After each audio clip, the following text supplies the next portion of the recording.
This is another game of Mage Knight solo conquest. Since I've played Erythia last time, I randomly rolled both Braevalar and Tovak, and I decided I want to go with Braevalar as my hero and Tovak to be the dummy. Since I realized that maybe city levels of 11 and 11 are a bit much for now without a bit of practice, I'm going back to 10-10 as the city levels. So the biggest difference is that for all the cities it's one less white token and instead one token of any other color. And I think that makes it a lot easier. So let's see how this goes for a 10-10 setup. I'm using random tile orientation, where I use compass rose from Etsy to roll the orientation of the tiles. I will also use the random city color variant. I'm also using the control over the offers variant, which was introduced with the Lost Legion, which allows me to remove one additional card from the offers if I like to. So let's see what the initial setup looks like. There is a deep mine with red and white crystals, but unfortunately it's in the desert. A village, a maze in rough terrain, which might be hard to get to and still have enough movement for an interesting result. And a fort or keep, which is behind an extra fortification wall, but it's in flat land, so that's quite nice. On the other tile, there are rampaging orcs, which are really nice because they give 3 fame, so they allow me to level, and they have exactly 5 armor and are not physical resistant, which means I can kill them with ranged attack. Then there's a magical glade and another village as well. The unit offer is interesting in that it has the savage monks, which I love because of their siege attack, but there's no monastery yet, unfortunately. And then there are peasant and foresters, which are both solid troops, which I can actually hire in the villages, for which I have plenty. In the advanced action offer, we have Ice Shield. Interesting, because it can reduce the armor of the enemy, but I don't like that it's blue, so more often than not, enemies might be resistant to this effect. Refreshing Walk I absolutely adore, since it allows me to move and heal at the same time, so this is a very efficient card. And Diplomacy, well, having a good influence card in your deck is always interesting. And since this doubles as a block card, well, it's interesting, let's put it like that. In the spell offer we have Expose again. Unfortunately it's in the last position, so if I don't get it in the first state it will be gone, but I would really like to get it again. Wings of Wind is a really good movement spell, and it can double in the night as a way to make the enemies not attack. And Demolish, for every scenario where there's a city assault in the end, removing fortification is really good. The disintegrate part might come in handy, but it's really, you are taking that card for the basic effect, which is good because then it also works at day. For my first hand, I've drawn a really good hand. So concentration with swiftness, an extra swiftness, crystallize and stamina. So a bit of movement and a lot of range attack. Usually I'm going for the tactic rethink when playing solo because I'm more often than not going before the dummy and I can repair my starting hand to really get a snowballing going right away. But with this particular setup, I think I can even just use the hand right away. If I power stamina with a swiftness, I will have 6 move that brings me to the orcs, and then a concentrated swiftness will just kill them. That does use 2 mana die, so I would have to do it in 2 turns, or just take mana steal instead of rethink, which I, to be honest, don't need actually. I'm not sure if there's any other variation that makes sense here. So going further to the, let's say, north to the village, which is in the hillside, it would take 7 movement to get there. I don't have any influence to hire anything anyway. So I'm not sure it makes sense to go there before leveling and to go more south, so to get to the magical glade right away, which would give me my 2nd mana token. But it takes 7 movement, which makes it a bit awkward, so I would have to play another swiftness. No, I can't actually. So I would have to play the crystallize sideways, which I don't like as well. This could definitely be fixed by taking Great Start, for example. But again, I don't like that too much in solo play as an opening move, because it more often than not means you're not redrawing that many cards and a dummy will go before you, which just takes away a turn from you. So I'd rather spend 2 turns killing the orcs and using the 2nd mana die just in my 2nd turn. The question is where to go from there. I could then go further to the space of the orcs basically and reveal my first tile. It would be quite quick, but then again on that tile there's not much else to do, and if I go to the other tile I need a lot of movement. Braevalar does have nice movement cards, so it might be, well, possible to do with his deck, but I guess, well, we have to see what we draw up, because if it's movement and influence we might just go to the town or to the village and hire something, and then we can decide how to go on. We could also, with 6 movement, go to the keep right away, because there's really easy terrain to just bypass the village and go to the keep for the keep right away. The problem is really that I don't even would know what to take when leveling without any further information. Maybe Refreshing Walk would be a good choice, because it could mean that I'm getting enough movement cards to actually play the maze right away. Because the maze would be a version to get the expose spell. Getting 6 movement for an artifact might push it a little bit, and I really want to get exposed. Expose wouldn't help me at date then, because I've played all my swiftness already. That's a bit sad, but it might come still in handy, for example, against golems to get rid of the physical resistance. We have to see. And starting from the village, I could even plunder the village to get more cards when moving to the maze. So that's also an option. And since I can't really reveal a new tile without moving through the forest first, I think it might be better to just move to the village, then reveal a new tile, and then decide how to go on. I don't think the deep mine is a good detour, and the other village is just too far off to make use of it. Alright, so I think I will go with Mana Steel, so I can just kill the orcs in one turn. Planning would be out of the question, because I am playing 4 cards, so it wouldn't even trigger after my first turn, unless I go a little bit slower. So if I move with Stamina and Swiftness, Planning would allow me to draw 1 more card, and then I would play Concentrate Swiftness and again draw another card. So that makes me very flexible. So maybe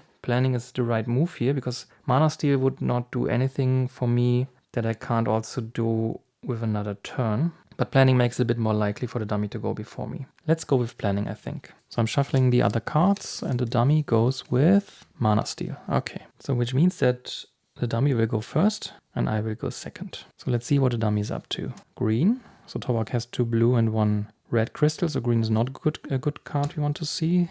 Red is okay. And the third card is blue, which is the worst case. So another green, another blue. Okay, so let's put it in the corner here.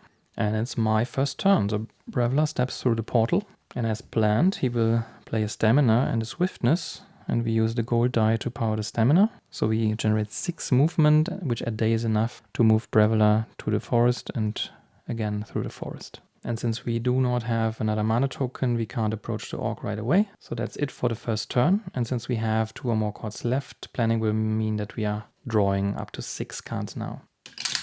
The die unfortunately comes back as black. These 2 cards are discarded, and we are drawing a Rage, a Determination, and a March. Now the dummy draws again.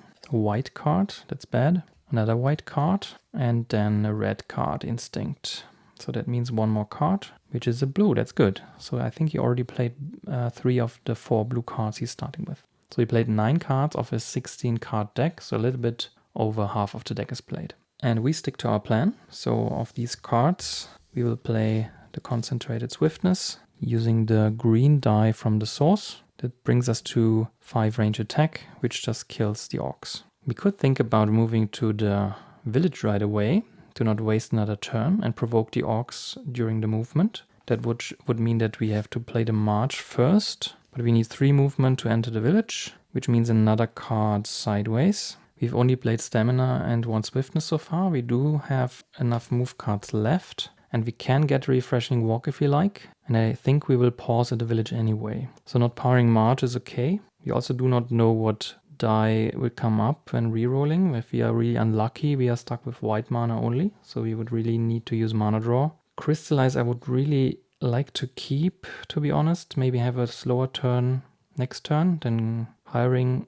We will see. Depends on what we draw. And I think it comes out nicely that if we are playing 4 cards now, planning will still kick in. Do we keep Rage or Determination? I feel like we are keeping Determination because the 5 block come in handy against certain enemies tokens. And we will see another Rage and an Improvisation which are red. So let's play the Rage sideways to give us 3 move. Move to the village, provoke the War Beasts, and then play the Concentrate Swiftness with the mana die from the source. 5 range attack kills the War Beasts. They give us 3 fame, which makes us level up. And they also give us 1 reputation. So we are still at +0, but 1 step further to the +1 bonus. So let's clean up the die.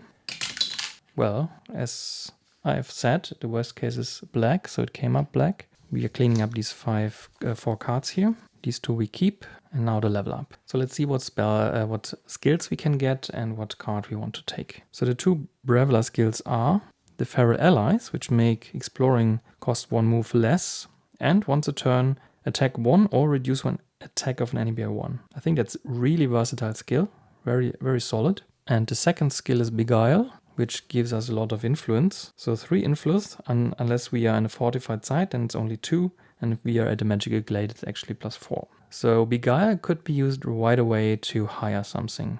I don't know what I will draw, obviously, but +3 at a regular site is almost enough to hire the peasants. So whatever we draw, we will be able to hire them. I do like these skills that reduce movement costs or give you like 1 attack or reduce an enemy attack, because all these +1s can make the difference between you having to power a card or play another card sideways. So they are really giving you resources, and having a skill that gives you more efficient exploring as well as more efficiency in combat sounds really good. We do still have the Promise and the Threaten in the deck. It would be nice to hire something without a mana die, so I can use the Crystallize. So that's why I'm thinking about Beguile actually. Beguile also has a lot of synergy with Diplomacy, because I can use Influence as block then. I actually like that a lot. So let's go with the combo here. What's bad is that if I don't take Ice Shield, the dummy will get a blue card into his deck. That doesn't sound good.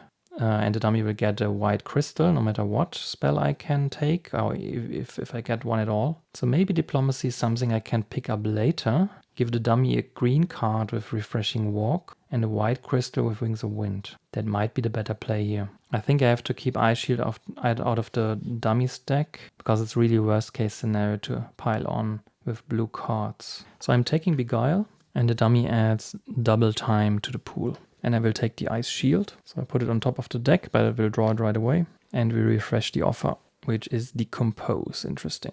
All right, so at the end of turn, I continue drawing up to 6 cards, because I ended my turn with 2. So there's the Promise for the hiring. There's the Threaten, okay. And there's Tranquility. So we could have hired without Beguile. Let's see. But first the dummy plays another turn. So it's turn 3 for the dummy. He's revealing a white card.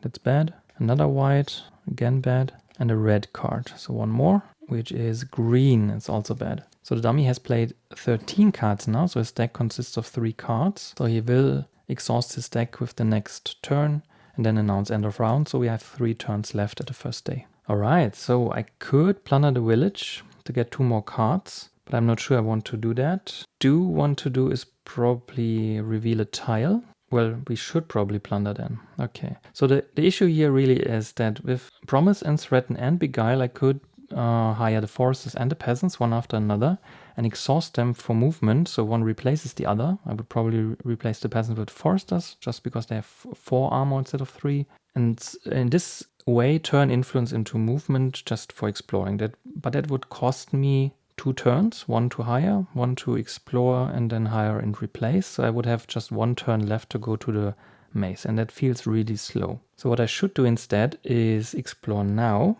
then hire in the same turn, and I have 2 turns left to go to the maze, or whatever I reveal, maybe there's something more interesting. And since I do not have any move cards, I probably will plunder the village. Alternatively, I can play Tranquility and Threaten sideways to generate 2 movement, and then reveal, and then we can see how to go on. But there might be a world where I want to move out of the village right into the new revealed space right away. And if I draw the mana draw, I can fix the source, generate 2 blue mana to crystallize, and maybe to power a stamina. So if I do play these cards sideways now, I won't have the ability to draw more cards. And I really need to get through my deck. So my deck has 5 more cards. If I play this slowly now, for example, movement, hiring, I would then draw 3 more.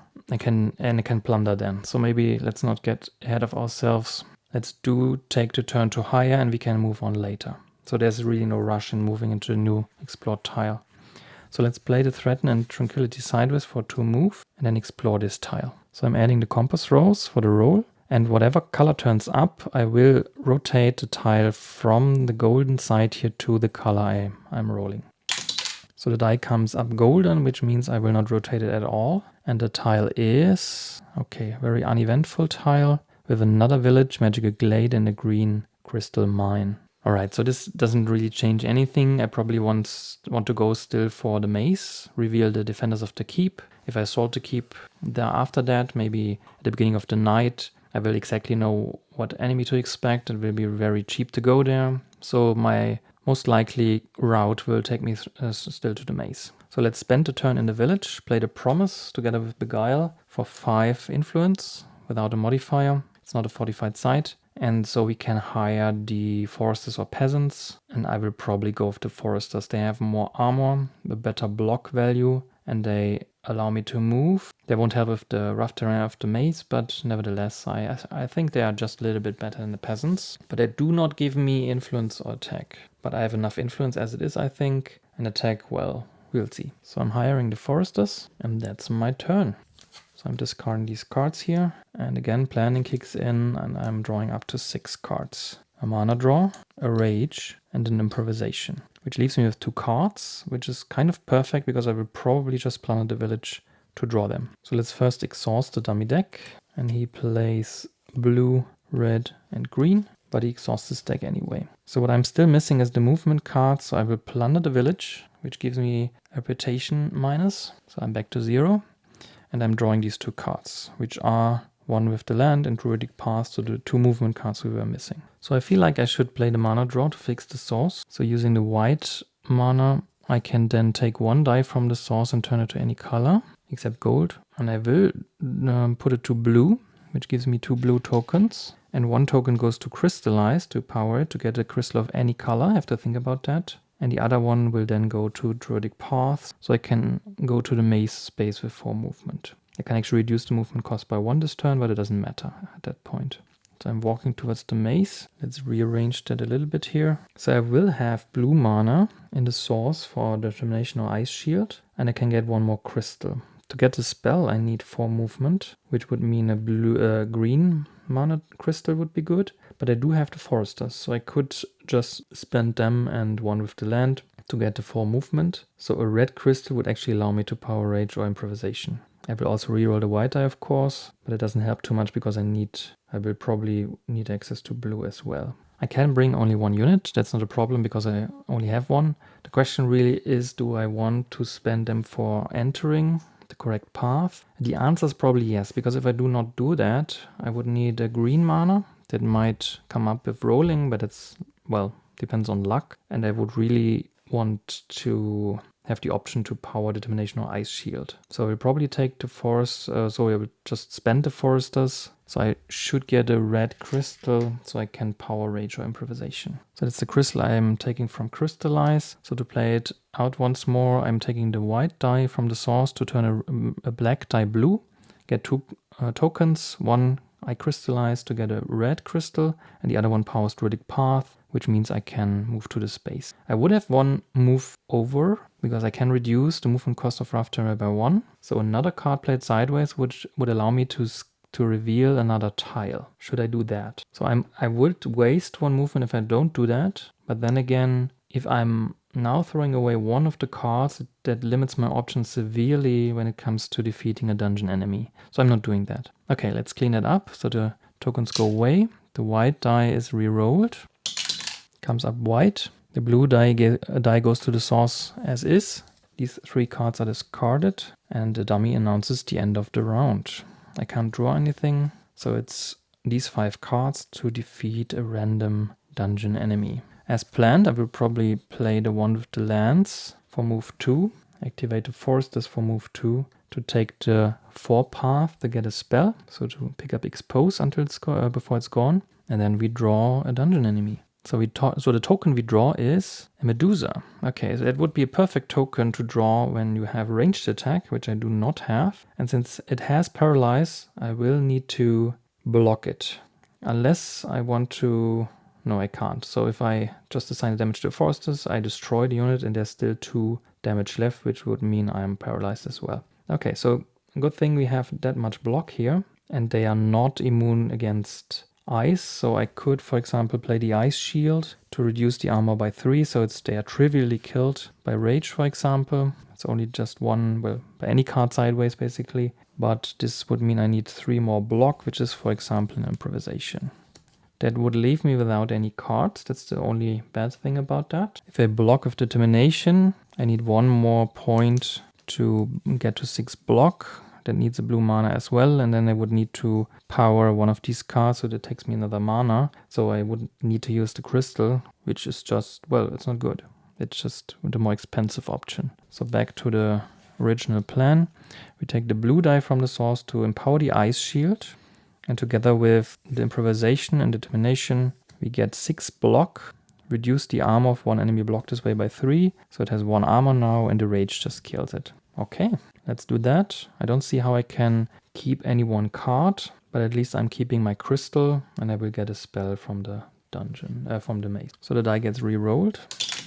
Fittingly also comes up black. These cards are all discarded.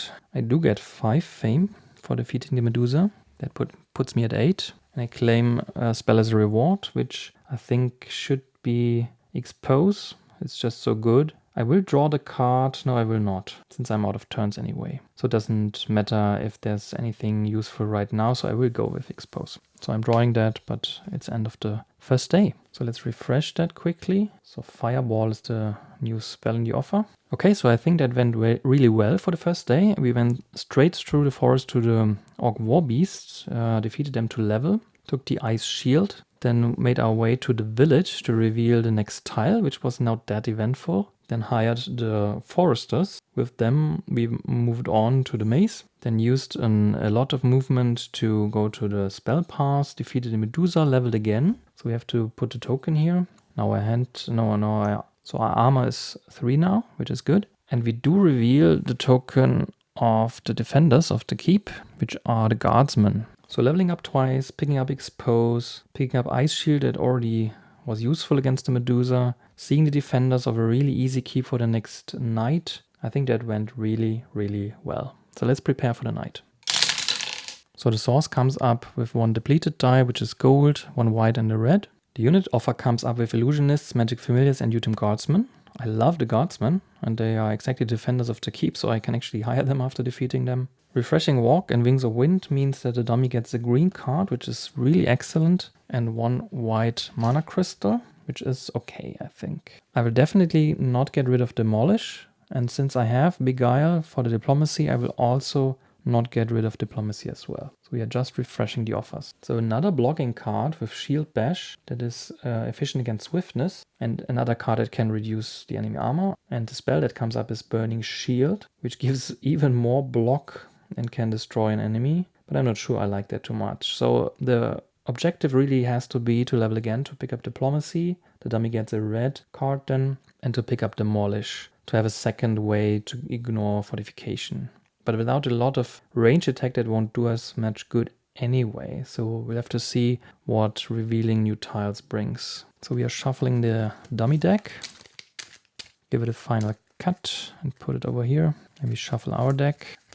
And then we draw our first hand of 5 cards, which is Concentration, Mana Draw, Swiftness, Ice Shield, and the Tranquility. We also ready the Foresters. They might come in handy yet again for movement, since I haven't drawn much movement besides swiftness. So that would be it as a preparation for the next night. And we come to tactic selection, and first we burn planning and mana steal, so they are not available again. Alright, so my feeling says that I want to have 1 more turn than dummy, so I should take something really early. Preparation is not good yet, I feel, because I would not know what to pick anyway. Well, I could pick a movement card, but I think that's overkill at the moment.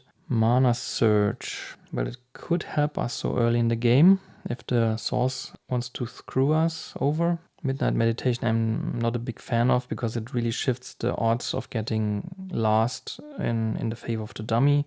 And for ward gain, Inspiring Power is also better in later turns with a big assault coming up. So I think I should go with either From the Dusk to make it safe or Mana Surge. Maybe Long Night. Long Night actually makes it very likely the dummy goes second, and it could mean that I have a good second night to get the snowball going. Do have mana draw already, so I could fix the golden die, but then again I would not know what 2 tokens to take, because 1 will go to waste with my current hand. So I do want to play a blue mana for the Ice Shield, because it will just block the guardsmen and reduce their armor to 4, which makes it much more easy to kill them. The Forester could move me in to the keep, as could the swiftness, to be honest, but I would then lack damage. So the only damage I have is swiftness or concentration swiftness, but I do not have the mana for it. So another option is to reveal a tile first and then draw. I really don't like the Tranquility on the opening hand. I might regretting not taking Mana Surge, but I think I want to go with From Dusk or Long Night. If I take Long Night and dummy checks From Dusk, I'm happy, so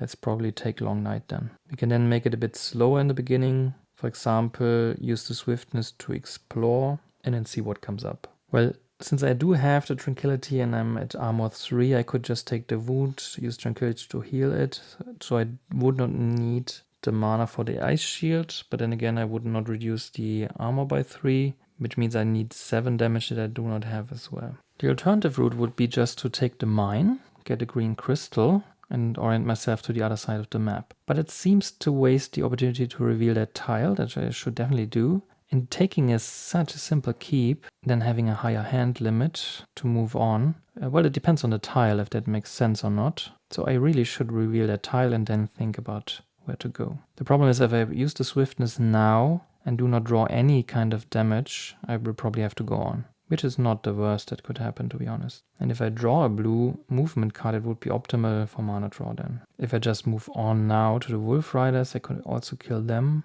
get the same amount of fame, get a reputation, and move into the right direction. So that's also an option. But it seems pricey to play the concentration with the swiftness, and I do not have green mana anyway. So we take Long Night. You're shuffling the card for the dummy player, and the dummy plays Mana Search. Okay. So this time I am before the dummy, and I can play my first turn. The conundrum really is that if I play Swiftness now, I am only drawing 1 card, and that card might be anything, even the Expose spell, for example, that doesn't give me anything, and I'm stuck with the same situation. If I'm drawing Influence, there's a lot of card that doesn't change the situation at all. So I feel it is better to just do a move that I can do with my current hand, and move on, then draw cards and then see what I can do with them. I do want to hire the Utem Guardsman, because I do not have a Mage Tower or a Monastery, at least not yet. The Guardsmen are a very good unit, but I do have to defeat them first. Okay, so one option would be to use the Fortress for the Assault, then use the Concentration with the Ice Shield to get a blue mana, and use the white mana on the Swiftness to get 3 attack plus Tranquility played sideways. It's 4 attack, which kills them, which leaves me with the mana draw, but I would reroll 2 dice, and I have not fixed the golden one. That's the bad thing about that. If I use mana draw with the white die to get 2 green tokens, I could use Concentrate Swiftness for 5 attack. This is not enough, but I can then draw 2 cards, maybe even before we start the battle, and see what I get. Maybe that's even the best play that I come up with. So I won't have Ice Shield, but I will fix the gold die to be green and have 2 usages for the green tokens. 1 to draw cards, because I, for the life of me, cannot figure out what to do with Tranquility right now. And then use the concentration on whatever comes up. Maybe even for movement and just to explore and go on. I would then maybe not even use the Fortress, so let's do that. I think that might be a good overall strategic play to get the source fixed. So I'm using the white die with mana draw to put the gold die to the green side, get 2 green tokens. I'm using 1 green token with Tranquility to draw 2 more cards. So let's lock that in, and the cards are an Improvisation and a Crystallize. Interesting, very interesting. I think at that point I will just use Crystallize to keep that mana token as a crystal. So we get ourselves a green crystal. And then use the Swiftness to explore and then just draw 2 more cards. I just realized I haven't put my shield yet, so I will put that at the 4 pathway. Not that it matters in a solo game anyway. Yeah, so the thought I'm currently having is I could use the Foresters instead, keep the Swiftness, so I know I have Concentrated Swiftness available with whatever I reveal. But I think with drawing the Improvisation and the Concentration, having a green crystal and maybe having a lucky reroll, I have 7 damage available to just kill the Guardsman without having to power Ice Shield. If I can power Ice Shield with a reroll, that's also fine. Actually, I don't need the lucky reroll for Concentration because I put the die to green anyway. Yeah, so I will use this as planned. So this is already locked in. I'm using Crystallize to get a green crystal. I'm using Swiftness for 2 movement to explore that tile here. So let's roll the Compass Rose again. Comes up blue this time. So I'm revealing that tile and rotating it once to the blue direction. Alright, so there's the monastery I was hoping for there, and the rest of the tile is really not that accessible anyway. So the orcs are diggers, which are not that helpful. And there's the second maze, but again, this is all so far off from any route I would like to take, so that the monastery is the only relevant part, but a really relevant part. The advanced action we can learn in the monastery is learning. Okay, how fitting. Let's get rid of the compass rose for the moment. Okay, so this gives us more options, because we can use the monastery now to hire the illusionist instead of the guardsman if you want to, or even the magic familiars. It would also give me access to an artifact. But these cards I would like to keep for the moment, so let's clean up. So one token we turned into crystal. The green die just gets returned to the source as is. And the white die was rerolled to blue. So these cards go to the discard pile. That was my first turn, and so it's the dummy's first turn now. Red, green, which is bad, and white. And we just add the white crystal, so one more card is another white. Okay, so 4 cards played. We are then drawing up to 5 cards. There's a march and a promise. So for me, the main question now is, do we skip the keep and go to the monastery right away? Or do we go to the keep first and then go to the monastery? I think I have to let go of the keep and just push on to the monastery, hire a unit. I'm not sure I want to pick up learning and finally then raise it and just take the artifact. I think that's the best course of action here. Since the foresters will not help me with burning the monastery anyway, I will probably just use them to move to the monastery because they can reduce the movement cost of hills by 1. So I can just enter the monastery with just activating them. It's unfortunate that the source has all the mana colors except white, which I would need with Promise and Beguile to just immediately hire the illusionist. I'm also thinking about picking up Decompose at some point, because giving the dummy a red card with the spell offer being all red does not seem like a good idea, and Decompose is a really strong skill to produce crystals for later on. But I cannot pick up all the cards. Well, I do not want Shield Bash, but Diplomacy I'm still interested in. Learning could actually come in quite handy to pick up more cards of the advanced offer. So that would mean that with Beguile, Promise, and the Sideways March, I do have enough influence to pick up Learning, and in the next turn with Beguile, I only need 2 more influence to use its advanced effect. But again, I do not have white mana for it. Or do I want to take the keep? Since I do have Long Night, I should not play artificially slow at least. And with March, Ice Shield, powered by the source, I would only need 4 attack. Or if I use the Foresters to block, the Concentrated Improvisation would do the trick. But then I would move with March and would spend a unit. And Promise would be gone as well. All for 3 Fame and having 1 more hand limit for the keep and also for the monastery. I think it's too slow. If I go to the monastery now, I can defeat the diggers. They won't help me with reputation, unfortunately, because I've plundered in the past, and I would not need to spend any mana to defeat them. So what if I use concentration on Promise? This would mean I can use green mana.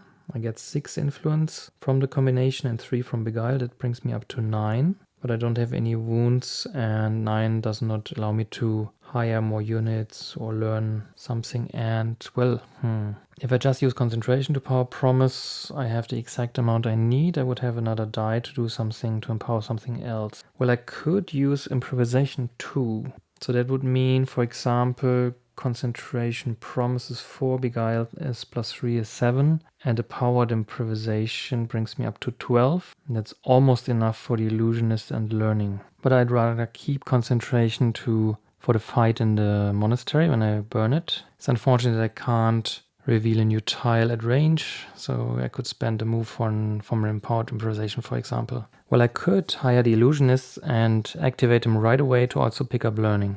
That might be a play here. So they pay for themselves almost, so that's 4 out of 7. So their net costs 3, learning costs 6, so that's 9, and that's exactly what I get from a concentrated Promise with Beguile. And the next turn I can then put a card like Decompose directly into my hand and then raise the monastery. So let's plan for that. Let's do Concentrated Promise using the green die that we reroll together with Beguile. This would give us 9 influence, which makes us pick up the illusionist from the monastery in the second command slot, and once we activate them, they give us 4 more influence, which brings the total up to 6, so we can pick up learning. I feel like the first night is early enough to pick up learning, especially with going for Beguile. This would leave us with Ice Shield, Vaporization, and March. We would have to move to the monastery first. That's done with the foresters. And I cannot provoke the diggers, or this will be my action instead of the interaction. I think I want to do that first. Okay, so let's move to the monastery with the foresters. Play Concentrated, Promise for 6 influence. With Beguile, it's 9. Hires for 7 the Illusionist, that's 2 left. Activate them for influence for 4 more, it brings us to 6. And then we pick up learning. So learning goes to the deck. The die is re-rolled.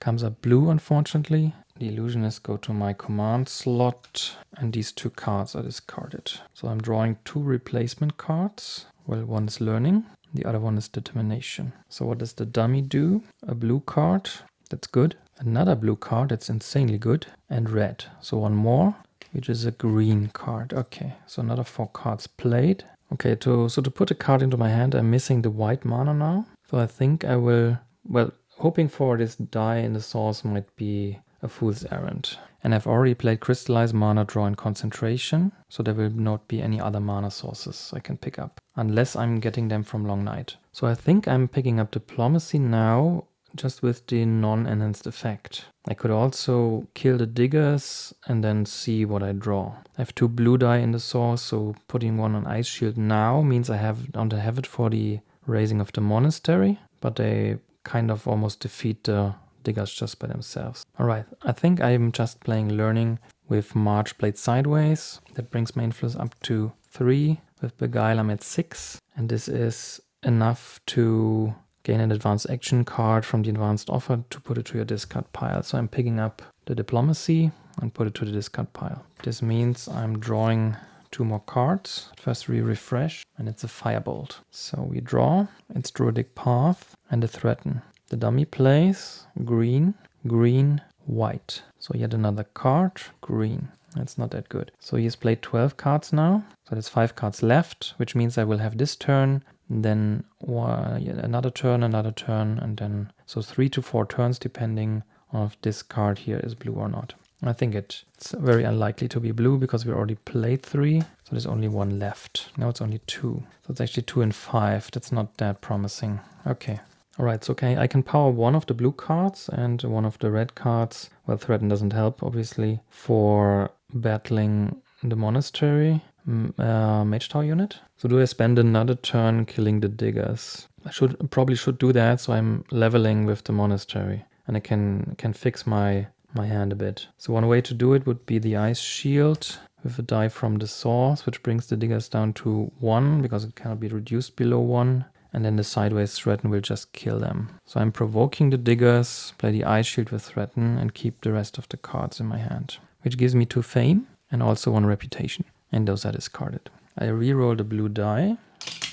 And it comes up black. I think I'm playing too slow for Long Night with the dummy. But let's see, maybe I'm lucking and the card is not a blue one. Well, let's draw our replacement cards first. So one with the land, not a movement card, that's really bad. And a Rage, okay, that's solid. And the dummy plays a blue card, perfect. Another blue card, perfect. Okay, so the third one is red, which means 1 additional, and it's a white. So I do have 3 turns left, this one. After the next he will exhaust his deck, and then he will announce end of round.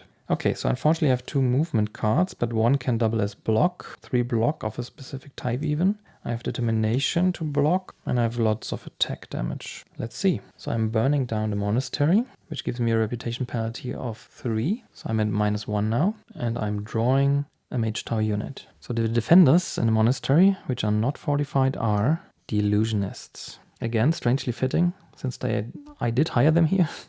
Okay, so they are physical resistant, but that's not a problem. I have more than enough attack. But I do have to block a summoned unit. And since I do not have any ranged attack, there's really no way around that. So I'm drawing the dungeon monster. So the attack of the Illusionists will be a Minotaur attack. Okay, which is 5 and brutal if not blocked. But I think we are quite good prepared for blocking. So that really means just powering the Determination with a blue die, which brings the block up to 5 and blocks the Minotaur. And then we have to get to 6 attack to defeat the Illusionist. So I think I have to play the Improvisation to get 5 attack with 1 card and then 1 card sideways to bring it up to 6. So it's pretty much the same as Empowering Rage, and then I can decide which cards I want to keep and which I want to toss. But I definitely want to toss this. Well, I have to keep in mind that there's just a red die in the source and I have a green crystal. I'm rerolling 1 die, but I can't rely on that. So instead of keeping, well, these movement cards are really good, but I really have to get through my deck anyway. So maybe I shouldn't keep or hold back too much with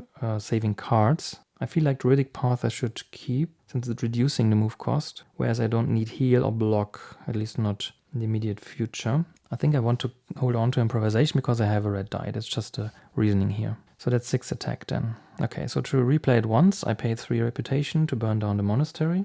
I revealed the Illusionists, which summoned Minotaur, which has 5 attack, which is brutal, but with a blue source die I can muster the 5 block to block the attack, so this token is taken care of. And then I have to bring my attack up to 6 because it's inefficient for physical resistance to kill the Illusionist. So I'm playing these 2 cards sideways with a Rage, with a Crystal, which is then discarded. It's a bit unfortunate for these cards, but again I have to burn through my deck anyway. So I'm getting 4 Fame. This unfortunately does not let me level, so I maybe have to kill these Outriders. I'm rerolling the die, which comes up green, good.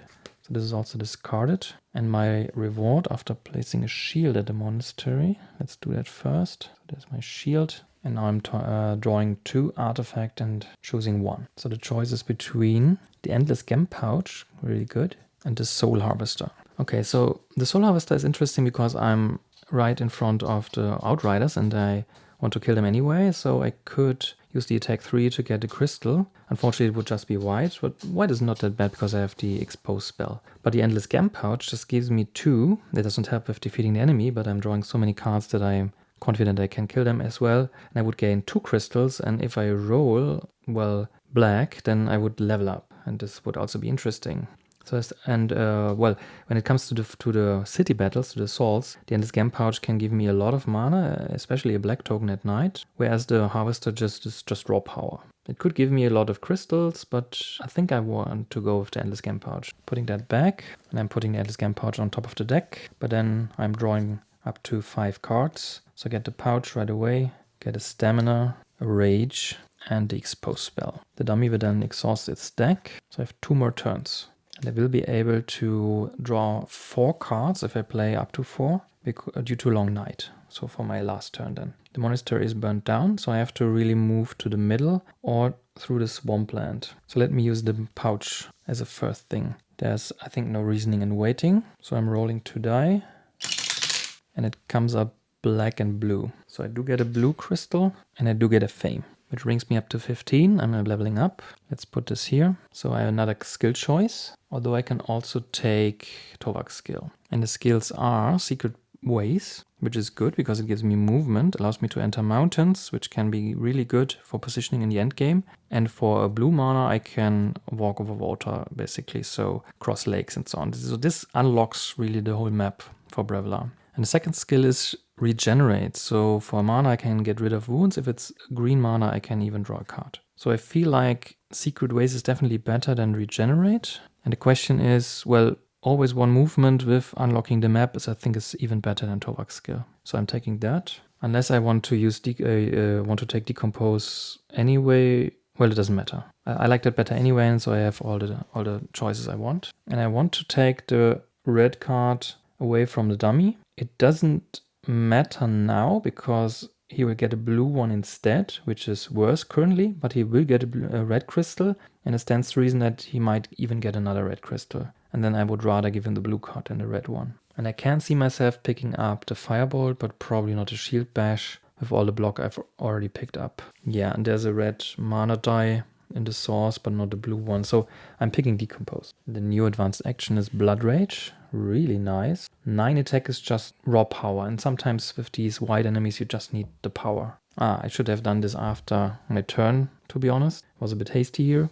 I hope it doesn't change anything. So what else would I do here? Well, the thing is I have to get moving because the monastery is burnt down. I don't want to backtrack to the mine, I think. I think I have to go to the swamp, which is 5 move, and then reveal a new tile, and, well, I have to defeat the Outriders anyway. There's really no way around that. So there's no blue mana in the source for stamina. This is why we hold on to improvisation. So I should probably just play that. I think I will hold on to expose for now, although there is no white mana. But it would be range attack 2, so maybe I can just kill the Outriders. I have this turn into next, and I should play a lot of cards. Okay, so Rage would defeat the Wolf Riders, and I can't really block them anyway because they are swift. So I probably just take the wound, and for the sake of speed, I will just move to the swampland and defeat them right away. This would mean I have to play this, so the red die on the rage, and I have to come up with enough movement. So the problem is, even though there should be a swiftness in the last two cards, I don't have white mana to power them or the expose, so expose is kind of useless currently.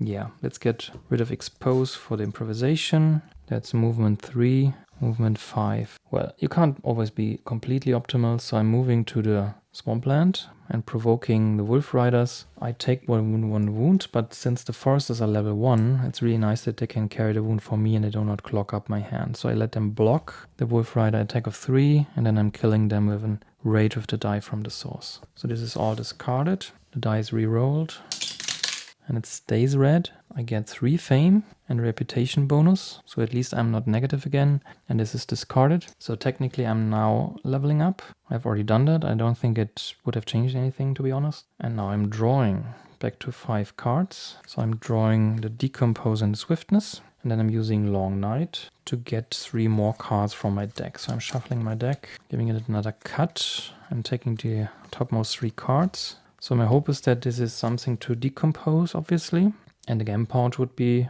welcome, of course, and then any movement to, well, reveal another tile and maybe get some headway into the space. So let's see, we have mana draw, okay, rage and determination. So this does not look like what I want, to be honest. So 2 battle cards with no enemy in sight is not really good, and there's no movement except for swiftness. So I think I will start in the hope that there's some enemy that I can kill with swiftness. Well, that would be extremely lucky, because 3 range attack is really not enough to kill almost all enemies. And I don't have my white mana anyway. Well, I do have Decompose. Yeah.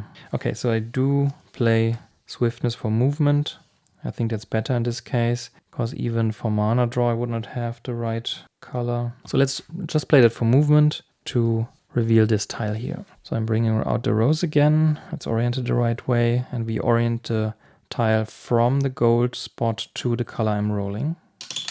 So it came up black, which means I'm pretty much rotating at 180 degrees. All right, so it's tile 13, and it's instead of the usual orientation, which would be like this, we rotate once, twice, 3 times. So we do have an orc, so the hags right in front of us, but they, as predicted, are not killable without concentration. So the swiftness would not have helped at all. We have another deep mine, so the blue and green one, the swamp, magical glade, and a mage tower with an unknown defender. But still, I like that there's a hag, which means I have something to do with my remaining cards. Since the dummy has announced end of round, I think I skipped that, but that's obvious. So this is my last turn. Can I defeat the hags? This is exactly the kind of enemy where this +1 stuff really shines, because your cards usually give you even amounts of block and attack. Like in this case, I would need block 3, but I can produce block 2 or 4. Well, even 5, but that's pointless. And with the 5 armor, I can produce 4 attack with the rage, for example, and need yet another card. So if I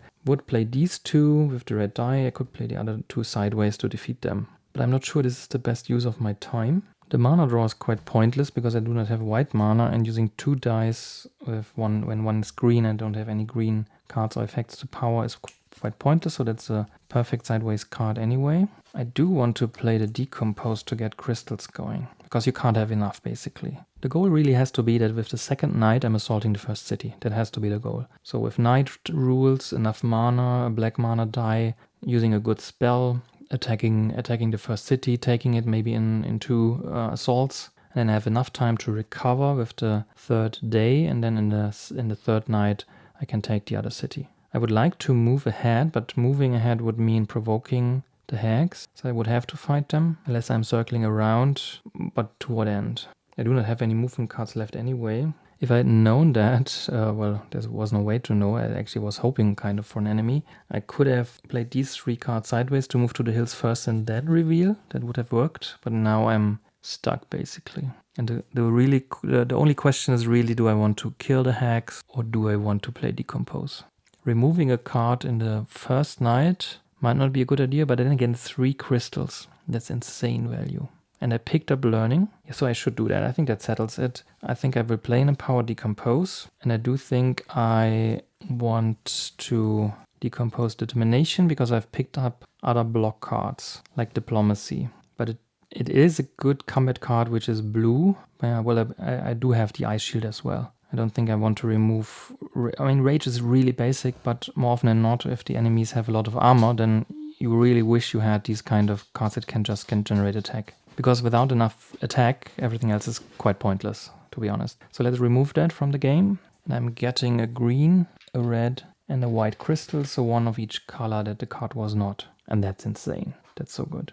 Which means I have 2 cards left, and I could even kill the hags with the red crystal, rage, and a sideways mana draw. But that would mean that I get 2 wounds because they are poisonous. And I did not take the wound from the foresters. So, well, the other way around, I let the foresters take a wound for me. I would have loved to give them the poison. Giving the illusionists the poison does not make any sense. Even though they're physical resistant, they would still take the wound. But I think I have to do it. It's speed. I will be able to go to the glade next day and heal a wound. I think I will do it. So with my 3 armor, I will just take the attack of the hags to the face, which is 1 to discard pile, 1 to the hand. And then I will use a crystal to empower the rage.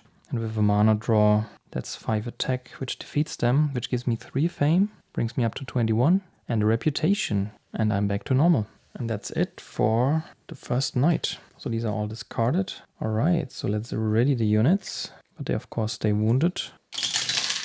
The source comes up white and 2 red. Let's do these first for the dummy here. So he will get a red crystal and unfortunately a blue card. Do I want to remove more cards? So not giving him red cards will actually be good. And for the spells, I think I want to see more. Even though Fireball is a good spell. So I should take 1 away of the 2. So probably let's stick with the, I don't know. Do I stick with the red crystals and leave the spells? But then I have to get rid of the advanced actions. So I have to get rid of 1 now and the other one with learning because I won't level this soon. Or I will get rid of the spells and give him the red cards. Let's try with removing the Firebolt and trying to learn Blood Rage. Alright, so the silver units. The new ones are Swordsmen, Scouts, and Crossbowmen. I like myself a good Crossbowman unit. The replacement advanced actions are Regeneration, which I love, and Pathfinding, which is just a good movement skill.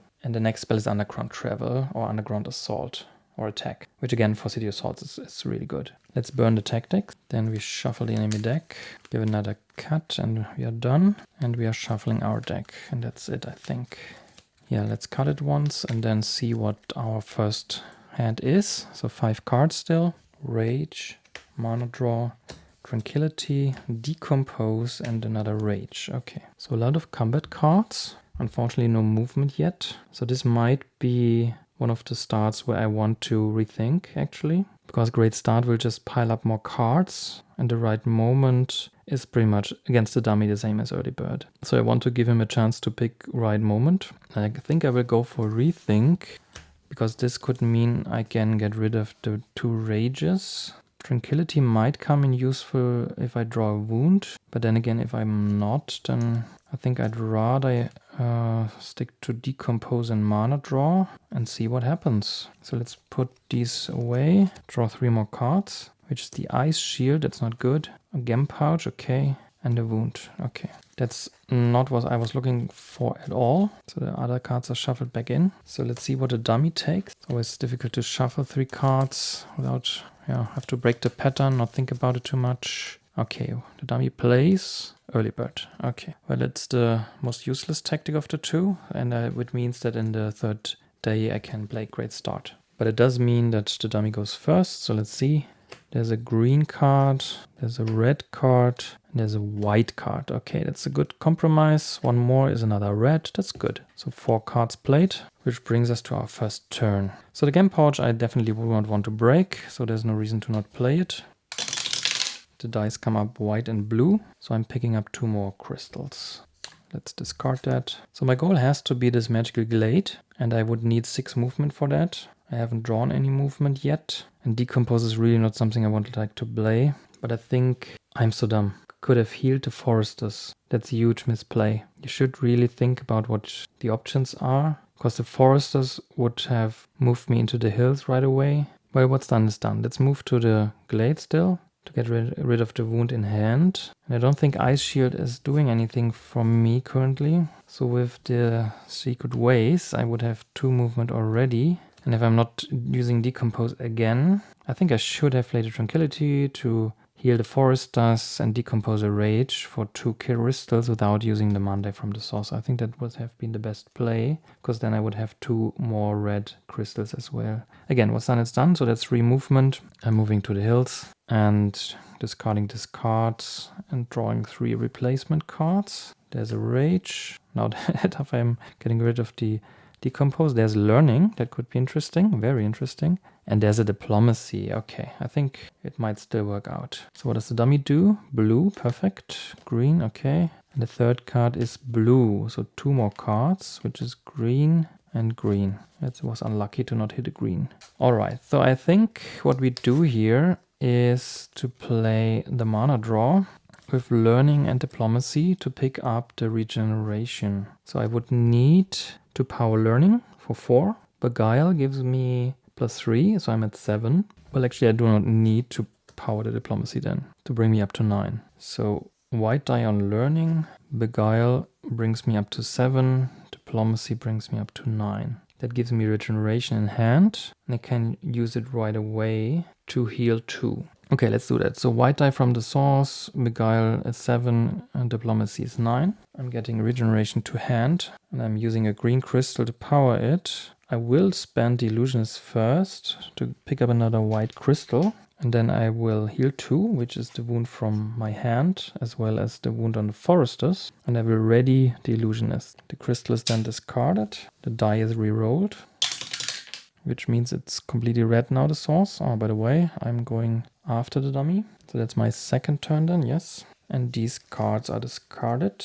I'm drawing up to 5. So there's a Concentration, there's a Threaten, and there's one of the lands. Finally a movement card. Okay, so what does the dummy do? Rage, mana draw, Shield Bash. It's blue, so 2 more cards. A green one, it's so unfortunate, and a white one. So dummy has 4 cards left, and unless it's a green one, we are out of luck. So let's assume we have 3 turns left. So I think the plan has to be to explore the last 2 countryside tiles, one here and probably one here, so we can get a core tile here. If you do the other way around, the first core tile can be here. But that would mean that we would have to move deep into this area here, and we cannot start revealing here. And I don't think that's actually worth it. So let's reveal it here and then reveal it here and then just move on to the core.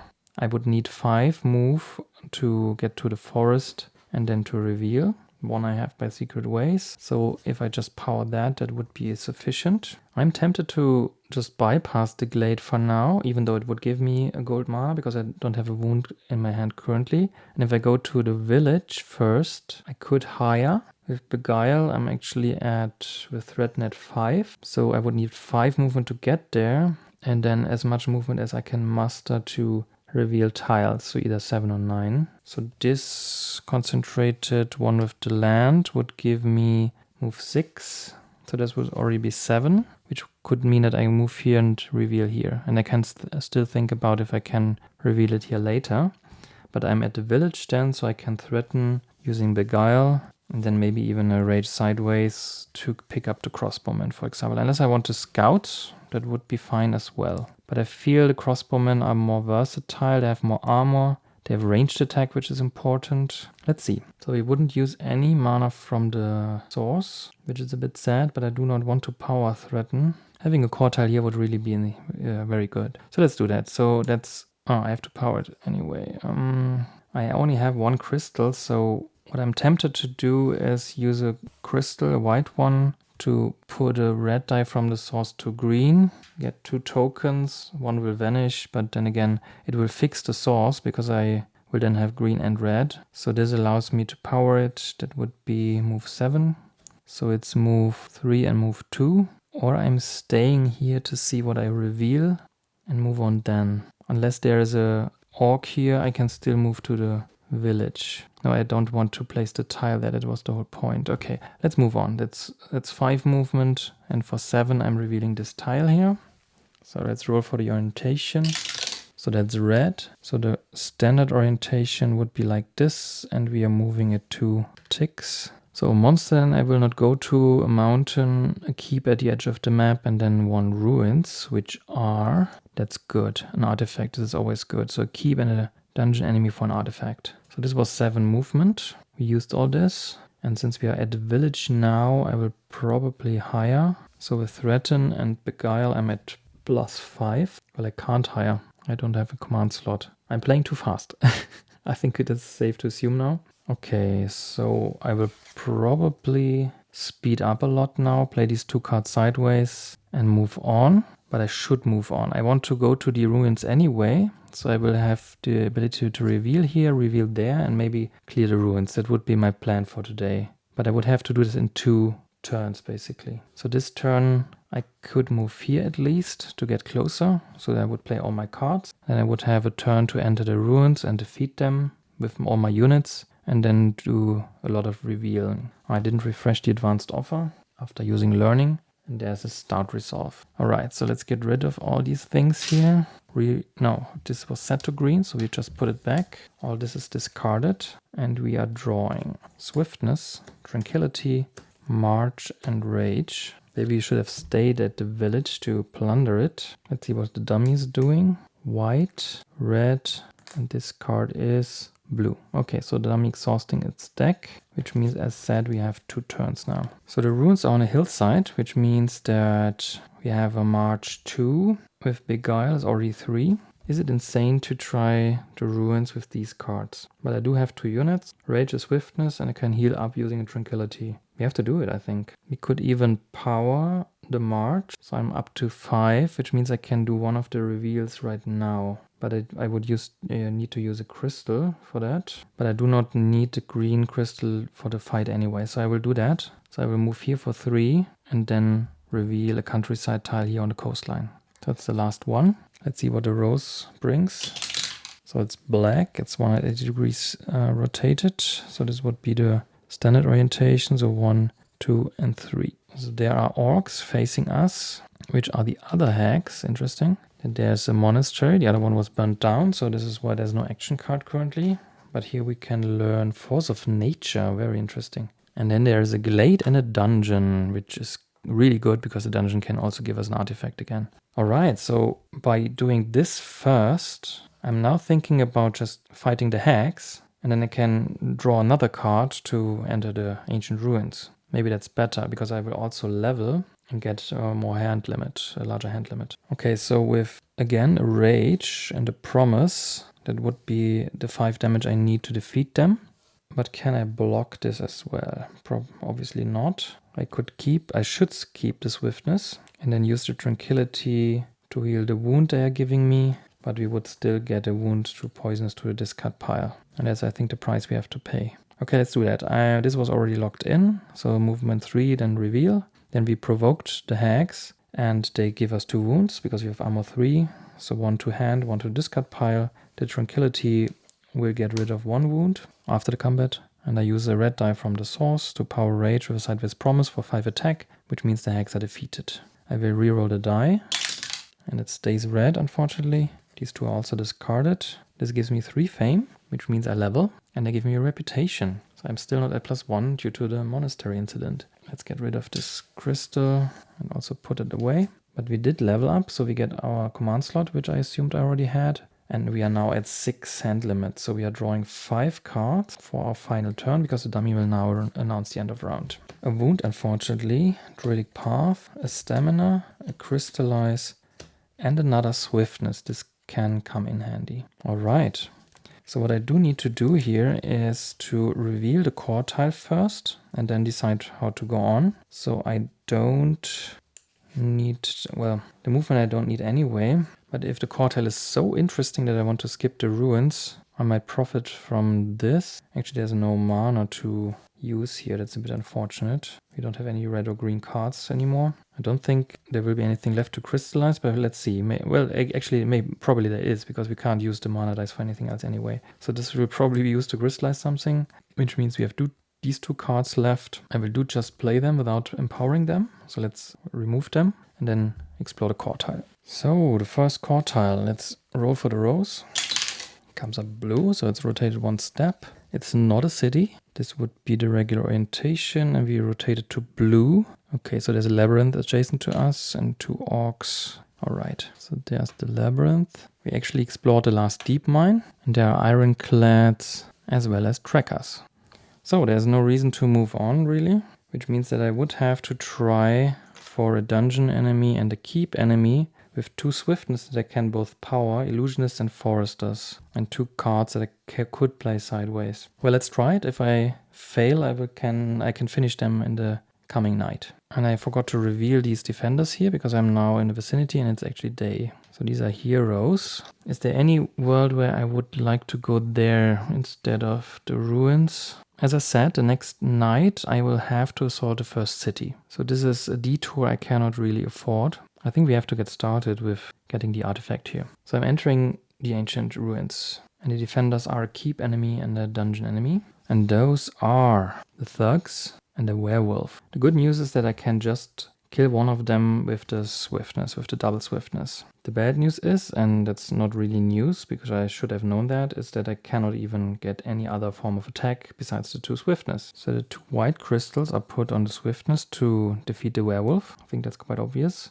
And the foresters can just block the thugs. And then I will crystallize either red or green. Seeing that I have wounds still left, 1 in hand, 1 discard pile, maybe going for green would be good, but it also allows me to concentrate. Yes, let's go for green. So I'm getting a green crystal from crystallize. I'm killing the werewolf with 2 swiftness. That gives me 5 fame, so I'm at 29. This is unused since the thugs are blocked, they stay at the site. So let's just leave that here for the beginning of the next night because it will be trivial to get rid of them. All right, so I will use the illusionists to gain another white crystal so they do not go to waste. And that's unfortunately the second day.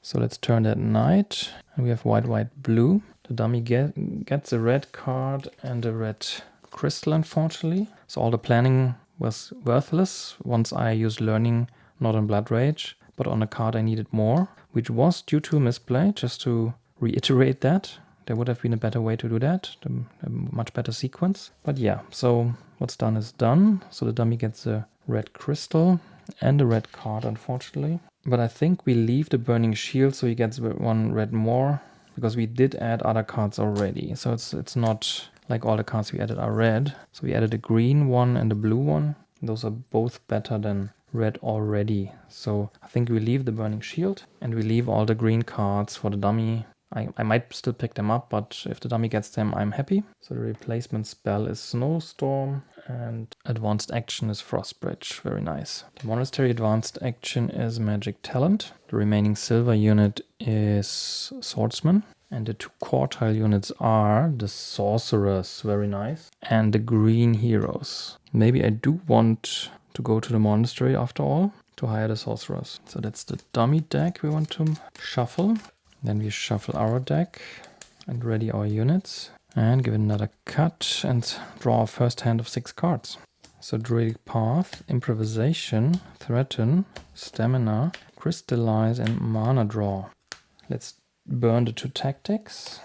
And my choice is between From the Dusk and Meditation, Preparation, and Sparring Power. So this might be the night to take Sparring Power so that we have a chance against the first city, because this will be hard in the second because they have the same level, but I'm not yet as leveled as I will be for the second if I even make it. From the Dusk is just, well, it's a turn more, but I don't get anything. Midnight Meditation might be good after the first assault to get rid of all the wounds. in preparation, I don't know. I have so much movement already and I can power it. I will probably stick with this hand and I don't need any additional help. I will start with defeating the thugs anyway, and then I will have to make my way.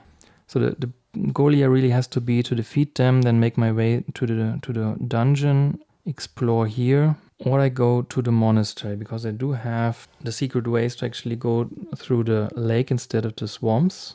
So that's movement 9. I'm at the monastery, and with Beguile, I have a good chance, well, especially with Threaten, to hire the sorcerers. And then with the sorcerers, get to the first city assault. So it's either midnight preparation, midnight meditation, in the hope of having one more turn, or sparring power, in the hope to have a really good first assault. Let's take sparring power. I hope we have enough turns, but this will mean that I can prepare. And if the dummy is nice, he's using from the dusk now. And there's a 1 in 3 chance that he will snatch preparation from me. So the dummy plays preparation. Okay, that's unfortunate, but what can you do? So we are starting with the dummy. Blue is good. Red is even better. And then a green card, finally. Okay, so now that I'm using sparring power, I do get a little bit of a break from the dummy deck. So I will put 1 card under sparring power. And then I have to finish the ruins with the thugs here. So I will activate the foresters to block them. And then use improvisation. Well, the problem is really that I don't have the mana again. Okay, so I do have to use crystallize, unfortunately. But it gives me a red crystal that I can then use for improvisation. And do I use threaten? Well, I can use the illusionist if I do not have much more influence. And then I want to keep the movement in the mana draw. So that's the way to do it, I think. So this gives me a combined attack of 5. Crystallize a blue token from the source into a red crystal. Use that to empower improvisation with threaten as a discarded card, which gives me 5 attack and the thugs are killed. They will give me 2 fame, brings me up to 31. And a reputation. That's helpful because it brings me up to +1. So these are then discarded and I mark the ruins with a shield. And I reroll the die, which comes out blue. And I get another artifact. And the choice is between the ruby ring, very good, and the banner of protection. Assigned to a unit you control, the assigned unit gets armor +1, fire resistance and ice resistance. So the foresters would have an armor of 5 with fire and ice resistance. That's insanely good. And the strong effect is that at the end of your turn you may throw away all wounds you received this turn. That would also be very good for city assault. On the other hand, the ruby ring gives me a red mana token and a red crystal and a fame. And I'm lacking red crystals, and if I break it, I have an endless supply of red and black mana, and that's really, really, really good. Nevertheless, just assigning a unit to the foresters without them getting... maybe I want to replace them, that's the problem. I have the mana pouch already for mana, so I don't need the ruby ring, strictly speaking, but rings are always good. But I did not pick up any red spells yet. I think I tried a banner of protection. Since they are only level 1, it will be easier to heal them as well. If there's a large attack that also wounds them. Okay, so I'm drawing to 6 cards. So there's the banner, the regeneration, and learning. Okay.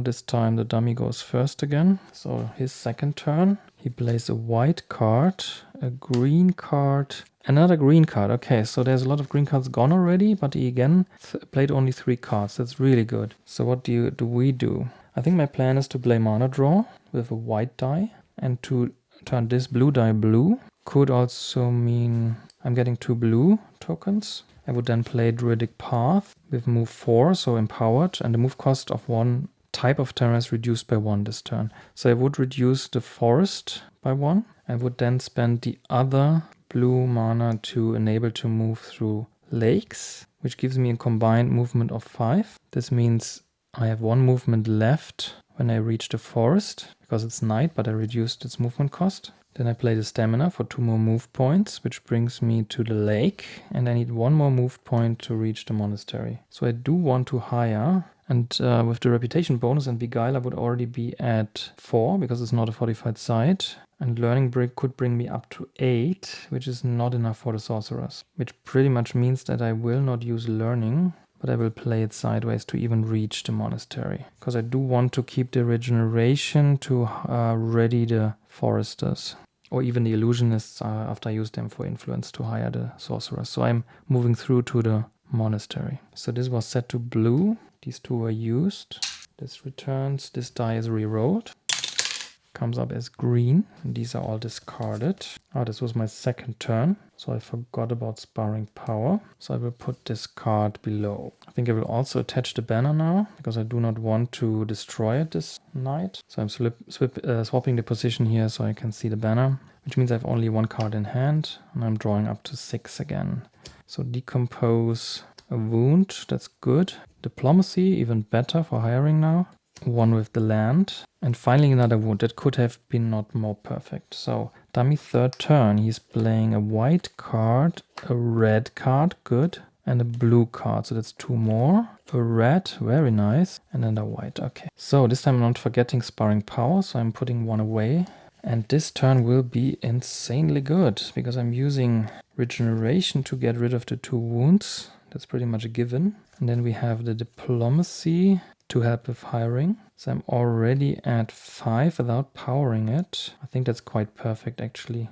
Well, the Foresters I did use. I did not ready them yet. Let's not cheat here. All right, so with the cards I have, let's say I want to ready the Foresters. Then I would not have the Illusionists, because I do want them to assault the city. So Beguile with Diplomacy, if I empower it, it would give me 7 plus 1 from my reputation is 8, and 1 card sideways then will give me the Sorcerers. And I think I will again pass on Decompose, but I will have to power 2 cards. So I want to keep the green die for 1 with the land. So I'm using white here and the green crystal for the healing.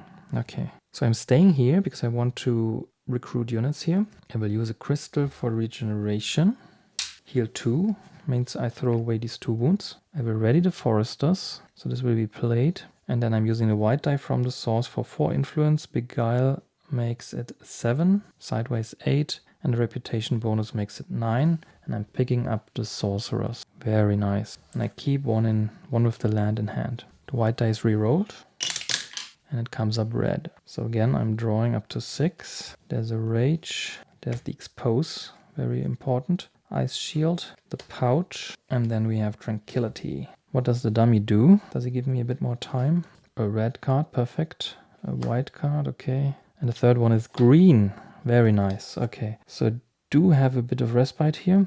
Let's see, the dummy has 1, 2, 3, 4, 5 in the deck. So it has to be white or green for me to have 4 turns. Otherwise I have 3 turns now. And I think, before I start with the turn, I will use Sparring Power again to put under 1 card. And I really have to get going. I have no time to burn it down, basically. So I have to play 1 with the land. Don't think there's any other option here. Empower this so it's move 4. And then move out of the monastery and reveal the hopefully a city. Otherwise I'm really screwed, I think. Well, it's a 2 in 3 chance. Let's roll for the rose first.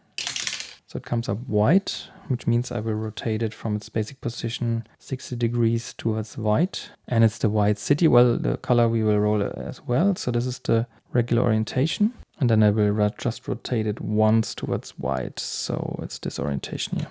Okay, so the already unfortunate thing is that I would provoke a dragon if I cross the water here with Secret Ways. But let's first pick the dragon and the keep and the spawning grounds. Then we roll the compass die again for the color of the city. Came up black twice, but now it's green. So a level 10 green city. So level 10 means only 2 white tokens, 2 dungeon, and 1 keep. So as you can see, having a keep enemy instead of a white token is a huge difference if you're going for level 10 instead of 11. And the city makes all attacks poisonous, but once it's conquered, I can learn advanced actions for 6 influence. Let's put it over here. So the problem really is that if I go straight for the city, I will not be able to recover into a safe space. So I will have to backtrack, take 1 wound, and it costs me 1 blue mana to even attempt that. And I would provoke the dragon as well. But if I want to circle around, I have to first conquer the keep as well. And I don't have that many cards left. So it's actually just 2 cards. So I'm picking up all the Sparring Power cards. And whatever I play, I will replace, well, I can only replace 2 cards. All right, so 1 card, no, I do want to play 2. Well, I did play 1, so I want to play just 1 other card, basically, and the rest, so I will have all my deck in hand for the next turn, where I will use Sparring Power. So I don't even need that many turns from the dummy.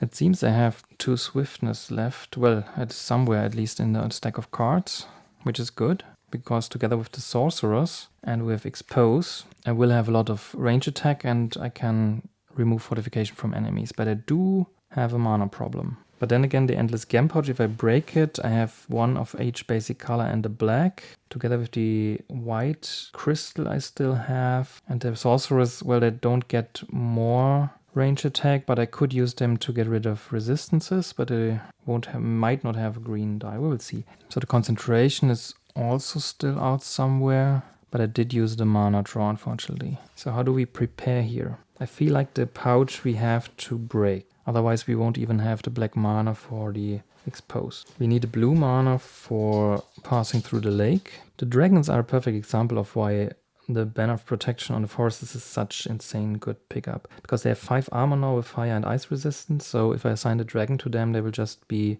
wounded for 1 wound and I can easily heal that later. But then the attack is completely taken care of. It's unfortunate that I've burned through the crystal so fast, but I think I needed that. Alright, what else to do with this turn? Is there any way we can prepare? If I play the pouch now, I might not have black mana. And I will have 2 random colors instead of all colors. That's no good. That's really no good. So I think I will toss this card. And then if I toss it, I might as well play it for 2 movement to go to the dungeon. But I won't enter anyway. And I don't feel it makes a huge difference unless I decide that I want to take the keep. For what reason whatsoever. I mean, I will have my full deck, but I do have 2 turns still. So I could go to the keep and then go to the city. Just to avoid the dragon, I guess. Because this will cost me something. So let's do that. That was the move 2. This is discarded. This is re-rolled. It stays green. So this is discarded as well. So I will draw these 2 cards, which are a March and a Rage. And the dummy plays a Shield Bash. So blue, that's good. Blue, that's good. And a green card. Wow, that's lucky. Okay. So we do have 3 turns remaining. But there is no sense in holding back with sparring power, so I will just draw all the cards. Which means that we are playing with our full deck and 3 turns remaining. So let's make some space here by moving the discard. Yes, so we have 2 swiftness, a concentration and a promise. Okay. The problem is that we don't know what the defenders are. And not having that knowledge is really bad because it means we cannot plan out the attack and see if the dragon is a problem or not. I can't imagine that it's not a problem. Yeah. But we do have better units, at least better than last game. And I think we have good units with the sorcerers. We do have a fair bit of mana with the pouch, although we won't have it for the next assault then. But I feel that getting the city within this night would be enormous. Even if we don't get it completely, we will get it at the next day then. And this gives us the chance to then power through to the next city. So we don't need this for black mana to remove all fortifications or resistances. We do have a lot of range attack. We don't have that much white mana, unfortunately. But we will get from the pouch. We have 1 here. And 1 of them I can actually power with concentration, so with green mana instead. We do not have any red mana, so from the source, well, we might power a rage from the source. Taking the keep, I feel, does not have any benefit. We would need to spend a lot of move. We could move, since we do have the foresters to move, although I would rather use their block, to be honest. We could move with a die now into the keep, but again, it's night, so we don't know what we have to expect, and we would have to kill it as well. And it takes away from our power. We will just have strictly less cards, less everything. So I think the way is clear. To be honest, we need 4 movement to reach the city. We do use a blue crystal, I feel, because this gives us more options with the source. This brings our movement to 3. And I think I will play a promise instead of powering this because, well, 1 green mana I will use for concentration, but I would probably want to use another green mana for the sorceress to also remove the resistances of an enemy. So 2 green mana is already accounted for. And we do have a green die and a pouch to make 2 green mana. So I don't want to power that up. So that's 2, 3, 4 movement. And I can pass through lakes. So I will move here. And then technically I can still walk into the keep if I think that I'm completely screwed. So I'm seeing the defenders now. And then I can decide what to do. Okay. So the keep enemy are the guardsmen. Okay, they are not really dangerous, but I will probably not kill them. Then we have a manticore, that's annoying. We have a werewolf, they have all physical attacks, so there's all poisonous, that's a bit annoying. Then we have freezers and catapults, interesting. And if I attack now, I will also have to deal with the dragon. So let's see, how much do I actually get? If I break this, let's put this here.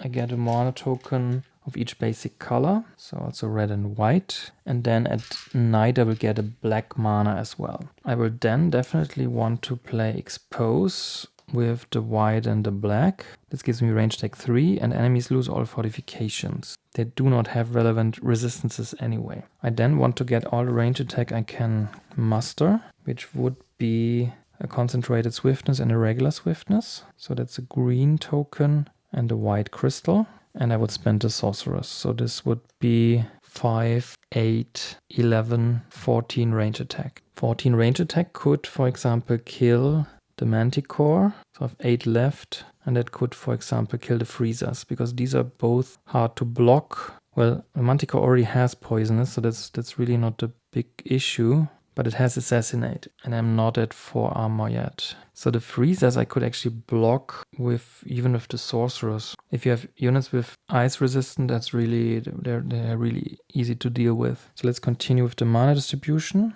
Ice Shield would probably come in handy, and I do have a blue mana token and 1 Rage, which would also allow us to empower the other Rage. This feels really good. And I haven't even used the Foresters yet, or the Illusionists. So 7 Rage attack would also be enough to kill the dragon if I use the green mana from the source instead of the red to power the sorcerers and remove all resistances from the dragon. As it is, I would have allocated all the cards, so the only block I would get is 3 from the Foresters, and that's not much. If I spend the green mana instead of the red, I could as well use the Rage for block 2. That would bring the block up to 5. So I could, for example, block the Manticore. I have the Ice Shield. I should not forget about the Ice Shield. So I cannot block the Werewolf.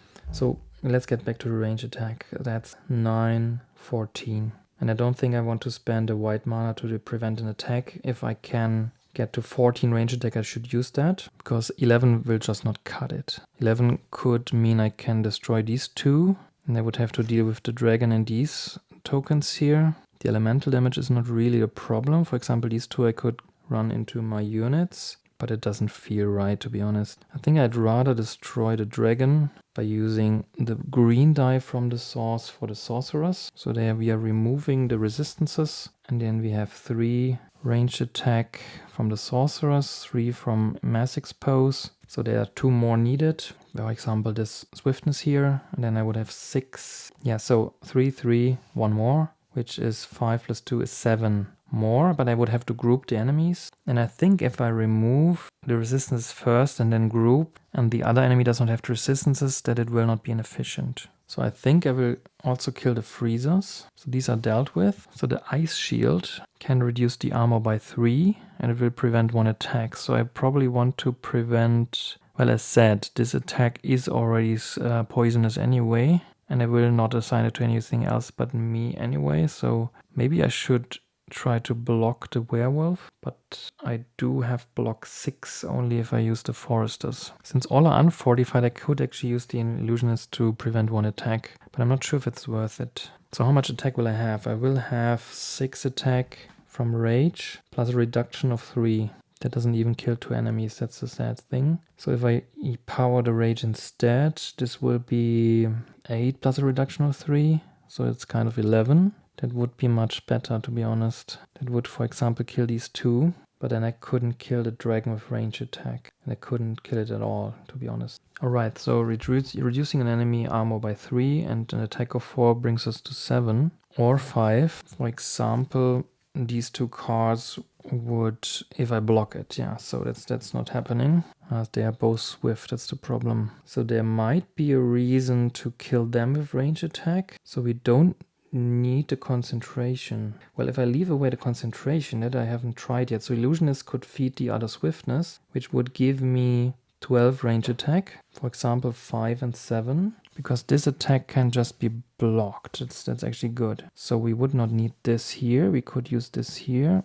Put that over here and use the red die instead. This would free up the concentration. So the Illusionist would produce a white crystal that I can use for swiftness. So we have 3, 3, and 3. That's 12. We remove the resistances on the dragon, and now these are 12. Now this token here can just be assigned to the sorcerers. So they would not do any damage to the sorcerers because it's just attack 3. And since they are not damaged, they are not paralyzed. Which means I can assign the catapult to the foresters. They could absorb 10 fire damage well, they get wounded, but it's just 8 anyway. So the concentration, well, I don't have the mana to power it. That was the whole point. I could use it instead of a crystal from the illusionists. That would mean the illusions are still available, but to what end? So the only thing that I can, well, I could get to 5 block, but it's pointless, yeah. So there's one range attack too much. No, it's not. Actually, we decided to use the 12 for these 2 tokens. We would have 8 damage, and if we block something, we can also reduce by 3, so that's 11. That's not actually that much. Concentration would be really good, for example, on the rage. So we could use the concentration on the rage, yeah. Why don't we do that? Just a different die from the source. This brings it up to 10 damage, plus a 3 reduction, that's 13. And that would allow us to destroy more things. So we have a lot of 7 tokens and 1 6. So the 6 is given and then 1 of the 7th. Okay, but these 2 we haven't dealt with their attacks yet. This is probably just going through because it's assassination. So let's move that here. And these 3 I can just block with the foresters. So the foresters can give us block 3 or move 2. The move 2 is only interesting for the catapult to reduce the attack, but it would reduce it only to 6, and I would need to reduce to 5 to not take any damage. And I used my movement already, so this is already locked in. So I will probably use the foresters to block them just by activating them, because this is poisonous as well, so this would hurt a lot. So this is the only token that gets through, and that would mean 4 wounds in total, because I still have armor 3, 2 to the hand, 2 to the discard. Okay, so I did block them. The problem really is the swiftness. So that would mean 14 block, which I cannot muster. So this is why there's range attack, so it's not a 7 poison attack. But this token here would need 8 block. But I do only have 6. Well, I could use the concentrate. Well, I do not have the mana then, because it's a blue card here. And I do need the attack, because I really do want this 10 plus 3 reduction so we can kill a 6 and another one for 7. Because I'm not actually using the ice shield, which okay, so this means I do not have to use them. I can just use the ice shield on those. Well, the point is, what token do I get a reduction on? And if it's none of those, the ice shield would be efficient against fire. So with 2 move, it's 6 fire attack, and with concentration, it's just 5 fire block. So it just doesn't work out. Blocking this would prevent a lot of damage, but I then have to defeat this. And these 2 tokens actually, so the 2 standing are then in the city tokens. That is a bit sad, but then again, the freezes are laughable because it just don't do anything. Well, and the catapults, they can just be outmaneuvered with movement. So yeah. Okay, so I think that's it, and we will do it, even though we are attacking a dragon as well. So it's even more than 11-point city, I would think. Let's go through it again. So we spend a blue crystal to cross lakes, have 1 movement, and a march with a sideway promise to go through the lake and then into the city. So I'm now in the city. The salt cost me a reputation, so I'm going down to 0. So this is all taken care of. Let's move that over here. The next thing I did was destroy the pouch to get a mana token of each color and a black one, and they are already in circulation somewhere, so I'm removing that artifact from the game. Alright, so I'm then using the mass expose to get rid of all fortifications. Enemy lose all fortifications this combat. So no double fortification, nothing. This gives me range attack 3. I'm then activating the sorcerers with the green token to remove the resistances from the red dragon. And then I'm using swiftness and another swiftness with the token from the illusionist. So I think I had 1 crystal and 1 token from the illusionist. So this is why I used them to get to range attack 12, which defeats these 2 enemies, because I'm first removing the resistance and then grouping them. So these are both defeated, which gives me 13 fame. This brings me up to 43, and the dragon actually gives me a reputation bonus of 2. So I'm at a good +1 again. So that's the range phase. So this is all used, which brings me to the block phase. So I will use the ice shield, and by now I've used the white, the black, the green, and the red. So there's 1 token left from the pouch, and this one was for my crystals, and this one was from the illusionist. I've used the illusionist and the sorcerers already. So with the blue token, I'm using ice shield powered version to block them and reducing the armor of them by 3 to 4, which will then later be killed by Empowered Rage. So let's just do that. So that's 3 fame, which brings me to 46. So we have 3 tokens left. The freezers will attack the sorcerers. Then they do not have assassination. Swiftness doesn't matter. The paralyzed doesn't matter because they have 4 armor and are ice resistant. And the catapults will assign to the foresters. So they will do 8 fire damage, but they have armor 5 and are fire resistant. So they will not get a wound for the first 5 damage. I could activate them to reduce the movement, the attack by 2, but I would be 1 movement short, so they are not getting a wound. So I think they are getting wounded, but that's it with the catapults then. And since they are level 1, they're easily healed, yeah. So these 2 tokens are assigned to units, which means these are assigned to me, which will mean I get 2 wounds to hand, and then 2 wounds to the discard pile. And then I will have a concentrated rage for attack 6 that also destroys the manticore, which gives me 5 fame. So this brings me to 51. And I will level again to get my next armor and another command slot. And this will be the end of the assault. So these 2 tokens stay with the city. But I've defeated 3 enemies, so I'm getting 3 shields. Unfortunately, now I have to do a forced withdrawal and the lake is no longer safe, so I have to go here and take another wound. So let's discard all the tokens and crystals we have used. And the die from the source rerolls green. And then all these cards are discarded. And I have a hand only of wounds. So the dummy is now playing his last 2 cards. And I would have 2 turns. But unfortunately, I only have wounds in my hand. So this will be the end of the second night. So let's start with the dummy first. He unfortunately gets another red crystal from Burning Shield. But he does pick up a green card. That's really good. So let's shuffle him. Cut it and put it back. So we are readying my units. This advanced action goes under the deck, and I think I leave Start Resolve as a green card for the dummy. And I do not want him to pick up a green crystal, I think, with all these green cards. And I do not see how I will pick up Underground Travel. So let's just get rid of this spell. So the 1 silver unit is Shock Troops. And then we have the Fire Mages and Fire Golems. So maybe having a forced withdrawal back to the monastery isn't that bad of a thing. With the next command token, I can pick up the Fire Mages, for example. Let's refresh the spell offer. We have Tremor, an Earthquake, really good, and a Flame Wall, so one of the scaling spells. And there is a Swift Bolt as an advanced action. We do have a monastery, so the advanced action is Intimidate, one of the better influence and attack cards. Let's get rid of the Compass Rose for the moment.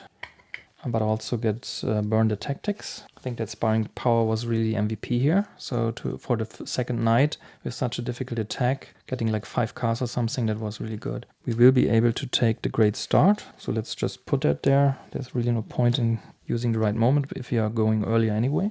I think I will rotate the map a bit so I can get to my last command slot here. So the token discard goes here.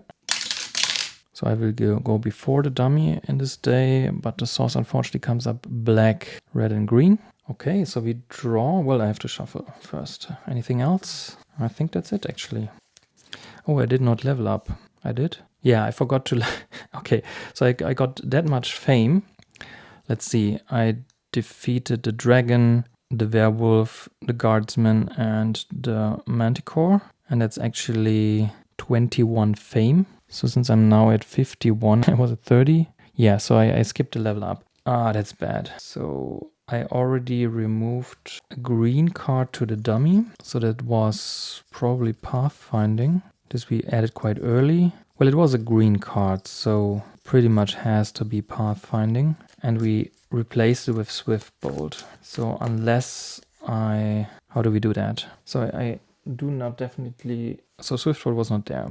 I'm not sure if this influences my decision in any way, shape or form. I could take Pathfinding, but I think I would rather take Start Resolve anyway. So let's just shuffle the dummy deck again. This I would not take, which pretty much means that I have to pick one of my skills and then pick either Frostbridge or Start Resolve, and I will probably go with Start Resolve. That's not good for the last night, but I feel like Start Resolve is just a better card. Unless I want to take Frostbridge just to get to the next assault, basically, or like have a better chance. But it would be complete overkill, to be honest. Because I can walk through over water with blue mana as well, and I don't need... Well, I do need 4 movement, okay.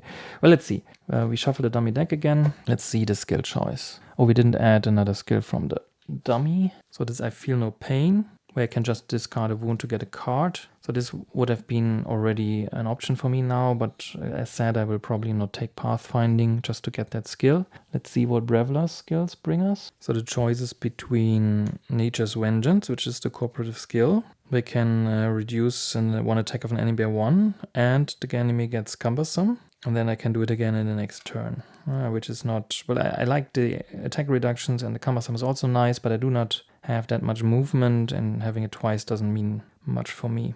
Alright, and the other skill is the Thunderstorm, which gives me green mana and either a blue or a white. And I feel like mana is something I'm completely missing, and since I've broken the pouch, I will definitely take the Thunderstorm. And now let's not forget the dummy. Wow, he adds all the block in the world. So the Shield Mastery, which is either 3 block conventional or 2 block against fire or ice. It's definitely not useless, but I can't pick it up now anyway. So do I pick Stout Resolve or the Frost Bridge? I feel like having another improvisation is really good, but it would mean, well, I really need to give the dummy more green cards. Do I want to take another movement skill? No, I want to take Stout Resolve. So we are mixing that in. This means that I would have refreshed to Swift Bolt at the end, and I would then have thought about if I also want to get rid of Frost Bridge. And to be honest, I would have done that. I would have removed the Frost Bridge because it's a blue card and white is better for the dummy. So from the 2 green cards, I've picked up 1. The other one goes to the dummy. The Frost Bridge would have removed. And now we are refreshing the offer with Mana Storm and with the Crystal Mastery. So I have to really use the Decompose now to stock up on crystals. I have to heal the Foresters, but I really want to pick up the Fire Mages or the Fire Golems. And probably I don't know, what's better here? The Mages can also... Well, range attack is obviously good for the last attack if I'm using Mass Expose. And it would be ranged Fire Attack 3 against 4, but 1 costs no mana. But the Mages can also produce a lot more attack and a lot more mana. But I think the Golems are just... Golems have physical resistance with an armor of 4, that's good. Alright, let's cut the deck one final time, and then we do draw 6 cards, and due to the great start we are drawing up to 8. So we have 1 with the land, improvisation, a wound, crystallize, another wound, learning, promise, and another wound. Okay, so we do have a few healing cards in the deck. Would be good to get one now. So 3 wounds in hand is not that optimal. But we do have a monastery right around the corner. And we are at +1. So we do go before the dummy. So this is our first turn. And I feel like we want to backtrack to the monastery and use our influence to get rid of the wounds, which is just 6 influence. And we have Beguile and we have +1. So even the promise will just completely heal us. And next turn we can think about if we want to get learning going. So we are playing 1 with land. Well, it can also heal. That's actually interesting. But I think we have to heal with influence. That's much more efficient, especially since I do have crystallize and this plan does not actually use mana. So let's use 1 with the land to go to the monastery, then interact and use Beguile with promise and our reputation bonus to in total, since it's again not a fortified site, have an influence of 6, which means we can throw away these 3 wounds. I think that's really good. Let's keep learning for the moment. And then use crystallize with the green mana to get a green crystal. Although I do have the red card, so let's leave that into the source. So yeah, we get a green crystal. We reroll the die because that's it, I think, for this turn. Comes up green. So these are all discarded. And we are drawing up to 6 cards regularly. Regeneration, Stout Resolve, and a Druidic Path. Well, that's 5. So 1 more. It's the Rage. Okay. The dummy's first turn. A white card, a red card, nice, and a green card. Perfect. Okay. So I think we can just use the Illusionist for white crystal and heal the Foresters. I think that's what we can do with this, unless we have enough influence to heal the unit as well. But what would I do with those here? So let's see. Yeah, we actually would need the white crystal to power learning, unless, are we really interested in a card from the advanced action row? Or do we just play it for influence? So we do want to hire. The fire golems are actually a bit cheaper, but I think the fire mages are almost as good as the golems when it comes to range attack, and they have more options, and especially they give much more mana and more attack. But they do cost 9 influence. So interaction would again give us 4, just right off the gate, and we can get another 4 from the illusionist. That's already 8, and then we can ready them and heal the foresters. So if I play learning, I can get the fire mages. I think I should get the fire mages, even though the golems have physical resistance. That might be really handy. Actually, I can't hire the fire golems here. That's good to know, or good to notice. So it's the fire mages, yeah.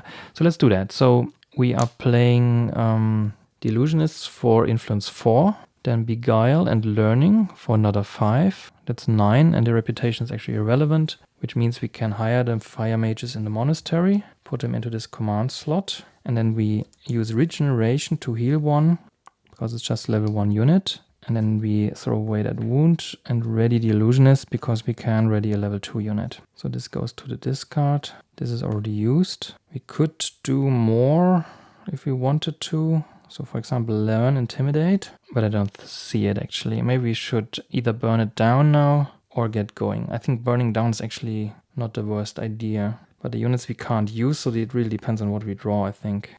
So the banner I have left attached. I think I have to remember throwing that into the discard pile for the next night, so I can actually throw it away to throw away all wounds I get. For example, if I take a lot of wounds in the first assault of the last city. Or just leave it, to be honest. I don't know. So I think that's it for now. So I'm drawing up to 6. There's a Threaten and there's a Swiftness. I'm not sure I feel confident with going for a mage unit without my units. Let's see what a dummy does. So 1 is white, then green, unfortunately, and then blue. Okay, so 2 more, which is red. Good. And another red. Okay. Fair enough. At this point, I had to step away from the game for a few days, so I have to get back into it now. I didn't think too much about the current situation, but now seeing what cards I have and what my situation is, I really think that fighting a Mage Tower unit in a monastery or a dungeon unit in the dungeon without any of my units, with my current hand of cards, is a big gamble. I do have Improvisation and Start Resolve, which both are very flexible, but then again I do not have that many cards. Once I assault a city again, I have enough units to deal with these 2 city defenders, but I do need to muster 14 attack, and my units are not that good in generating attack. Even if I power the fire mages to get the fire attack 6, which would only work against the catapults, the sorcerers will only give me 3 range attack. I'm saying only because range attack in itself without expose does not do much for me. So in total that would be 9 attack, but I do need 14, so I need 5 more attack. And I do have lots of cards that can generate a lot of attack. One question would be if I want to assault a keep first, which would mean that I do not have assault via water and spend a blue mana right off the bat just to reach the city and spend a lot of movement. And I would have the 7 cards for the attack. And with any luck, I can assault the next city from a keep as well. Reaching a city from the space I'm at would cost me 6 movement and a blue mana. For example, by playing Swiftness, Druidic Path, but I would have to power Druidic Path and to spend a blue mana for Secret Ways. So far I've spent influence cards, 1 healing or 2 healing cards if you would want to put it like this, and Crystallize, so I have lots of good cards left. Concentration would be really welcome to power the Swiftness, which would make it much more likely that I actually go for an artifact before reaching the city. So is there any world where I can play something else to draw a few more cards? But what to do with the time? I could pick up Intimidate. I do have Threaten left, and with Beguile and a +1, I'm already at 6, so I could just pick that up. It would really put a big dent into my reputation, but I think I have recruited enough units already, and till I get my next command slot there will be a long time passing, and I think that sorcerers and fire mages I do not want to replace at all. The foresters with the artifact are really handy as well, which pretty much only leaves the illusionists, but again they can produce mana. They would allow me to, once the enemies are exposed, to cancel enemy attack if I have enough mana from some other source. So do I really need that much reputation to go forward?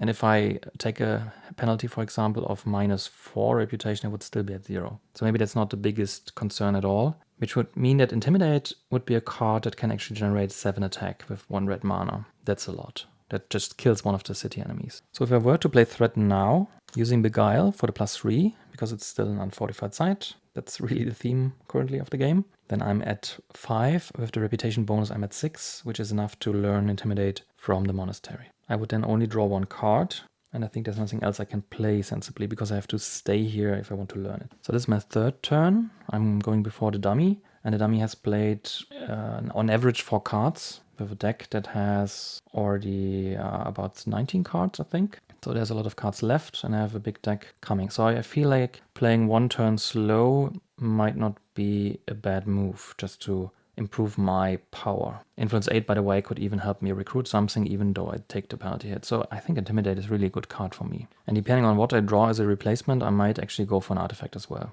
I have to take the city this day, definitely. And I should really explore, so I know where the last city is. But then again, after the city space, there's a flatland space where I can explore both tiles, which are both allowed to take core tiles. So it will not be a problem to discover the city. And then I have a full night to conquer that city. So I should make the best of my units. And I think the units are best spent at the city. I cannot spend them here or in the dungeon anyway. But I'm hesitant to just play 1 card. That feels slow, and even though I do probably have some turns left. But with Intimidate, a red mana die in the source, and having a green crystal with Start Resolve means I can probably just kill almost everything I could encounter as a Mage Tower unit. But the question is really if I want to move on to the dungeon. I should compare that and what tokens I can draw in both cases. I feel that dungeon might be a little bit more dangerous, but let's see. Intimidate is just so much more efficient. For 1 red mana, you get 7 attack. If I play that with Improvisation, I get 5, but I have to play another card, which is better spent with Start Resolve. Let's just do that. So let's interact with the monastery. Threaten gives me 2, Beguile +3, it's 5, +1 from Reputation is 6. So I'm picking up the Intimidate and put it on the deck. So Threaten is discarded. I did not use any die, and I would not know what to do with it anyway. Crystallize we already played. So let's see what the replacement card is. Do I want to drop anything? But I don't think so. These are all good either movement cards, flexible cards, or just plain combat cards, which I would need if I want to go for an artifact. So the replacement card is the Intimidate. Well, that was obvious. What does the dummy do? A green card, it's unfortunate. A red card, perfect. And another green card. Okay, so very slow. So the biggest question for me right now is, do I want to take on the monastery, take the reputation hit, get an artifact? Or do I want to take on the dungeon with a chance that I can only pick up a spell? But then again, with Snowstorm, Tremor, and Flame Wall in the offer, just picking up a spell would not be that bad even. Yeah, so Tremor is a really good spell for City Assaults, and Earthquake even for the next night. So can I reach the dungeon? Well, I can, using Druidic Path, which even without a mana reduces the movement cost of 1 space by 1 to a minimum of 2. Well, that doesn't help, unfortunately. Okay.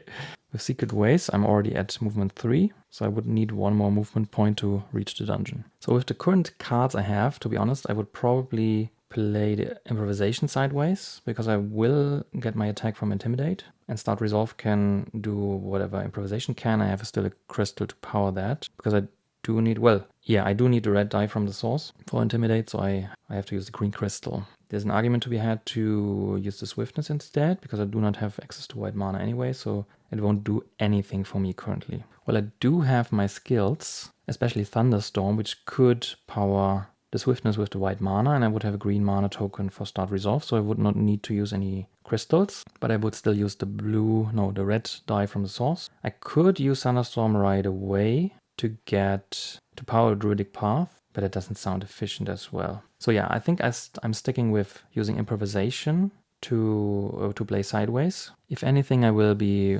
1 space further to the city, so it will cost me 2 movement less to assault the city if I bypass the keep. And I feel like I should I have some spare power to attack the keep, and Rage is much more efficient than Improvisation when it comes to that. And if I draw Concentration, well, it depends. If the defenders of the keep are unfortified, then it might work. So if they are shock troops, for example, but it would just be 1 unit out of the complete pile. But if I do draw Expose and power that, I would produce range attack anyway, so there might not be a reason to use concentrate swiftness, but I will probably not be able to power expose and swiftness, so I would have to power swiftness via concentration, via green mana. I do have the illusionists, I forgot about that. So that's probably the way to turn the illusionists into something that produces attack. Yeah, so let's go with improvisation. I have so many red cards and just one red mana die, no crystals, that it's unlikely I can power too many of them anyway. So I'm producing movement 4 with a Druidic Pass, a sideways improvisation, and Secret Ways. And with the 4 movement, Braevalar is moving to the dungeon. I'm entering it, unfortunately without any units. It will be Night Rules here, which doesn't help me, of course, because I do not have any spells. And I will have to defeat whatever unit I reveal just with these cards here. Intimidate can give me 7 attack, Start Resolve can give me 7 block by discounting the other 2 cards. So I feel quite flexible. With just 1 card, Start Resolve is block 5, that can block a lot of units. And then if, for example, yeah, well, let's see. Let's just enter the dungeon, draw 1 token, and then let's go from there. So the dungeon defenders are a Crypt Worm. So the Crypt Worm does not have any fancy abilities that I need to take into account. It's just always fortified, which doesn't matter because I don't have range attack 6 anyway, which means I need 7 attack and 7 block to defeat that. That sounds extremely reasonable. I picked up Intimidate exactly for that, so that would be 7 attack right out of the bat if I use the red die as planned. And the 6 block I can produce with Start Resolve. Unfortunately, without any mana, this is just 3.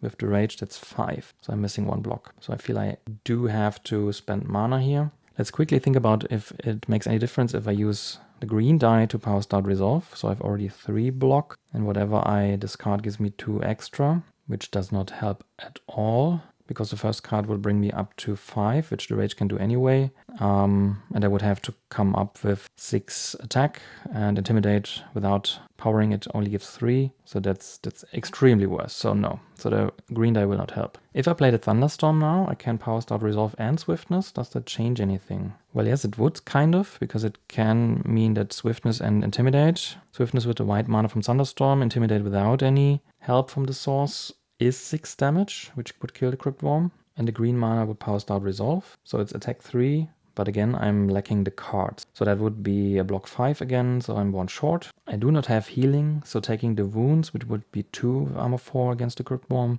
would really hinder me a lot. And yeah, that's not a good plan. So I think Thunderstorm doesn't help me.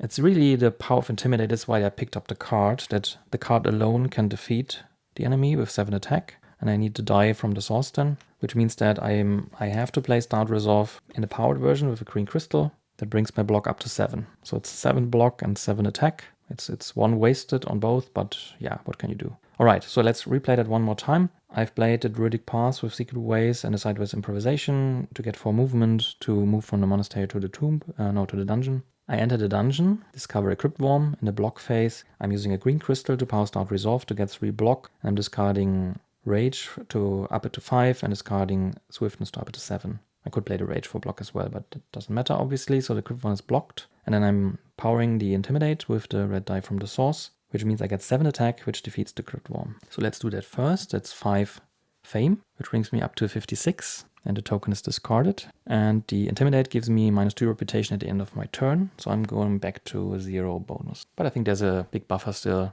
before I get into any severe negative effects. The crystal is discarded, the die is re-rolled. Unfortunately, it comes up black as well, so this source is going stale quite quickly. All these cards are discarded, so I played my full hand. I do not level up, but I do get an artifact, so I have a choice between 2. No, I actually do have to roll for the result of the dungeon. Let's see.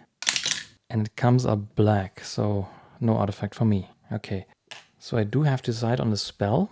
Maybe we should first reveal the Defenders of the Keep here, because we have seen that on approach already. These are the heroes. Double fortified, green heroes. That's bad. And I do not have any access to siege damage, at least not with the spells. And not at day. I would have enough black mana to power the Snowstorm, for example, but not at day. So what to take here? The Snowstorm or Blizzard would be good for the City Assault. Siege attack 8 is no joke. Tremor, of course, is even better. If they are fortified, I can cast Earthquake. Then I get all -4 armor. And then I expose them. That would be insanely good, but it would need 2 black mana, which I'm not sure I can even get to. Well, if I level again, the Mana Storm is not really that helpful. In solo game, I learned that the hard way the last game, with so few dice, using extra dice is not that helpful, and rerolling them means it's just completely random. So I do not even have access to that much black mana. So maybe a spell that also does something useful without black mana would be preferable. Snowstorm even then is well, it's range attack 5, and with Exposed that's a lot.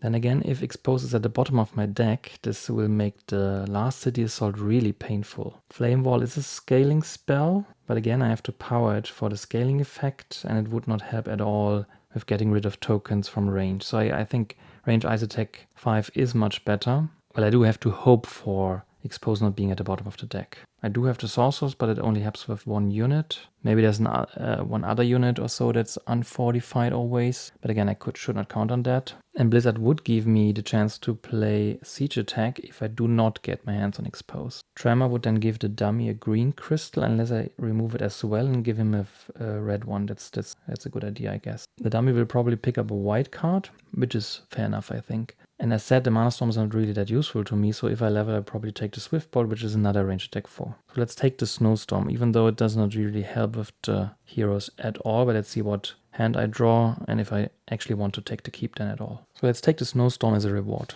I should also not forget to put my shield token on the dungeon, and then let's see what hand I actually draw. So there's the Snowstorm, mana draw, interesting, concentration, a wound, diplomacy, and I'm drawing up to 6 cards. So stamina as well. Okay, so before we go on, the dummy has to take its turn. And he's playing a blue card, a white card, and then another blue, which adds 2 more cards, which is Pathfinding, a green one, and Tranquility, another green one. So that's not good. So the dummy has 4 cards left. So unless that's a green card, I have 3 turns now. And we have played already a lot of green cards. There's Pathfinding, Refreshing Walk, and there's the Force basic card, so I'm not even sure that we added another green card, so we should really plan with 3 turns now. So what to do now? The options are to try and assault a city, which costs me a blue mana because I have to go through the water, which I could do with Thunderstorm, which also would give me a green mana, which means I can play Concentration. But my hand is really not good for a city assault. I do have the Snowstorm, I do have Concentration, which in itself doesn't do anything, obviously. It can just push other things. Mana draw doesn't help with a source with 2 black dice, so it's probably only useful to repair the source. A wound does not help at all. Diplomacy doesn't help. Well, I should think about if I want to take the keep, because it would mean that I have 7 cards for the city assault. So the first turn could be assaulting the keep, and I have 2 more turns. So either taking the city and then having 1 more turn within the city, although I can only pick up advanced actions, and with the current offer I'm not sure I want to do that, and there are no more units that can hire in the city. I can hire them in the keep though, both of them, and the fire golems would be a really good pickup with another range attack 4 if I can get 2 red mana, and they also have 4 armor with fire and physical resistance. Shock troops will just give me a lot more range attack because it increases the range attack of all the other units as well. But I would have to replace units because I do not have a command slot. And I do not want to replace sorcerers or fire mages, obviously, so that would leave the foresters. Maybe it's time to say goodbye to them and use the banner for something else. Maybe just keep it in the deck or attach it in the coming night to some unit. Or replace the illusionists, which I do find quite useful, especially if you expose. I can actually use their ability to make one enemy not attack. But then again, I feel I do not have that much white mana to play with, and they would actually give me mana. So maybe I should use them a last time to get a crystal and replace them with either shock troops or fire golems. That would mean I would have to take the keep, as the second turn do an interaction to hire, and then with the last turn take the city. That does all take a lot of time, but it would make good use of Beguile and the Diplomacy.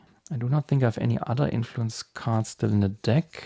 Well, the versatile cards that could give me influence are both here, Threaten is here, Learning is here, and Promise is also here. So it's probably the last chance. If I want to go for the Fire Golems, since I'm at Reputation bonus with 0 influence now, I would need 8 with 3 coming from Beguile. If I can power Diplomacy, it's 7. Another card sideways brings me up to 8. Or I can just pick up the shock troops, either without powering Diplomacy in the card sideways or by overpaying 7 using... No. Beguile is actually... The first time I would use it in the fortified side, so it's +2, which means the powered Diplomacy gives me the shock troops, and I'm quite far off from the fire golems actually. Maybe the shock troops should just replace the foresters. If I assault from the keep, I won't need that much movement, And while the block 3 is interesting, the shock troops can just reduce an enemy attack by 3, which is even better, I think. So let's think about how I can actually take the keep now, because I have to get going. The source is stale, so if I get any white mana, I could repair it by turning a mana die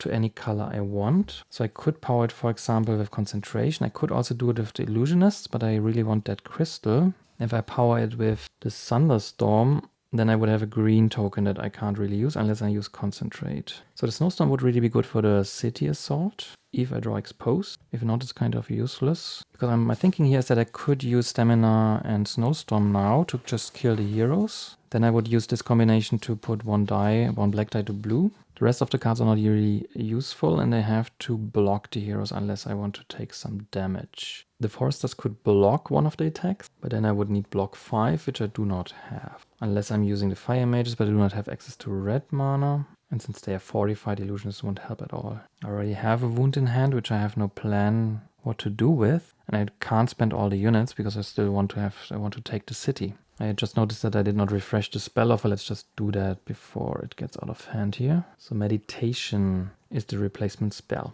I'm not sure I want to do that. If I just go to the city now, I might not be able to hire something, but I would have 2 turns left to prepare and explore and stuff like this. And I would have all my units now, but I don't have expose, but I do have the sorcerers. So if, for example, I'm using the concentration mana draw to get 2 blue mana, one would be useful for the snowstorm, but I would need a white for the sorcerers. This would bring me up to range attack 8, which would kill one of these 2 units. Probably the catapults, because then their attack is completely irrelevant. And the freezers, as usual, they can just be blocked by the sorcerer without them taking damage or being paralyzed. And then I have to come up with 7 attack. I do also have to reach the city, which is 4 movement. I do have another blue token, but I need that to cross lakes. So I would have stamina with secret ways and the blue token. So I would need to play 1 card sideways, which means I won't have much influence left, but that's not a big deal, at least not for the city. So where is the 7 damage coming from? I could use the thunderstorm to power mana draw, but the green mana would go to waste. And then I would have a red token from concentration to get fire attack 6 from the fire mages. But it's bad because they are fire resistant, so that doesn't even work. I could, of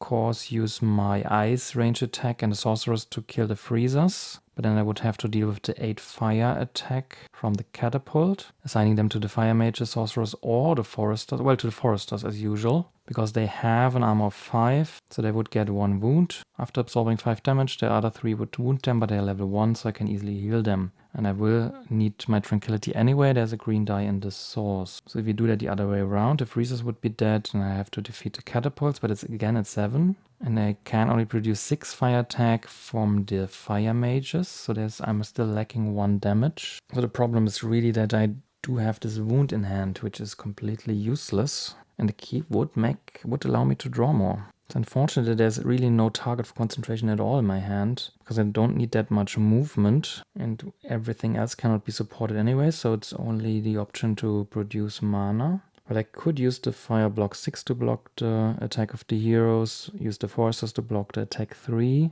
and then I just need to come up with 4 damage. Since I want to keep the sorcerers, I definitely want to keep them. That would mean that I have to come up with 4 damage, for example, with the snowstorm. Yeah. So we are back to the plan to attack the keep. Since the city seems out of reach and just idling 1 turn and resting, getting rid of the wound, it just doesn't feel right. Okay, so let's go back to the keep plan. And then we probably do want to hire something. So diplomacy is we want to keep. We need 4 movement. Secret ways and stamina is 3. So we would need 1 more card sideways. Or we need a blue mana. So I do feel using mana draw to generate 2 blue tokens is still the better play here. And just use Snowstorm to kill them and keep the sorcerers instead. I feel like I have to fix the source. So I have to turn 1 black die to another color. For this I need a white token. If I do it with Thunderstorm, I'm having a green that I can't use currently. If I do it with Illusionist, I lose a crystal. So I could do it with concentration, but I then don't have access to red mana. So I can't use the fire mages to block. So I think the best plan is to use the foresters to block the attack 3. And then assign the attack 5 to the foresters as well, so they get wounded. They do have armor 5 because of the banner of protection. This would just be 1 wound, so I can easily heal them, or I can use the keep then to replace them with fire golems or shock troops. That sounds like a plan. And all the attacks of the heroes are taken care of just by the foresters. That's insanely good, yeah. Then I need 4 attack, which again, with my current cards, I can only come up with snowstorm. So that's blue. If I want to keep concentration and diplomacy, I'm back to using mana draw. But do I really want to turn a die in the source blue? So the basic cards, there's just 1 left in the deck. No, there's not even left because I removed it. It's a determination and I just removed it from the deck. So there's only the ice shield, I think, left that I picked up. And I'm not sure that's really that helpful. I really don't think I should use Thunderstorm because the green token will come in handy for concentration, for tranquility to get rid of the wound or the wounds if I do wound the foresters. I could use the blue crystal, but that sounds like a step back. And I do still have to come up with 1 more movement. And I really have to get through my deck. I shouldn't hold back too much with playing any cards. But so I have a severe lack of mana, unfortunately. And I will not level, so I cannot pick up any other card. I need a lot of white mana. Especially if I play the concentration, I can only play the remaining swiftness with a white mana.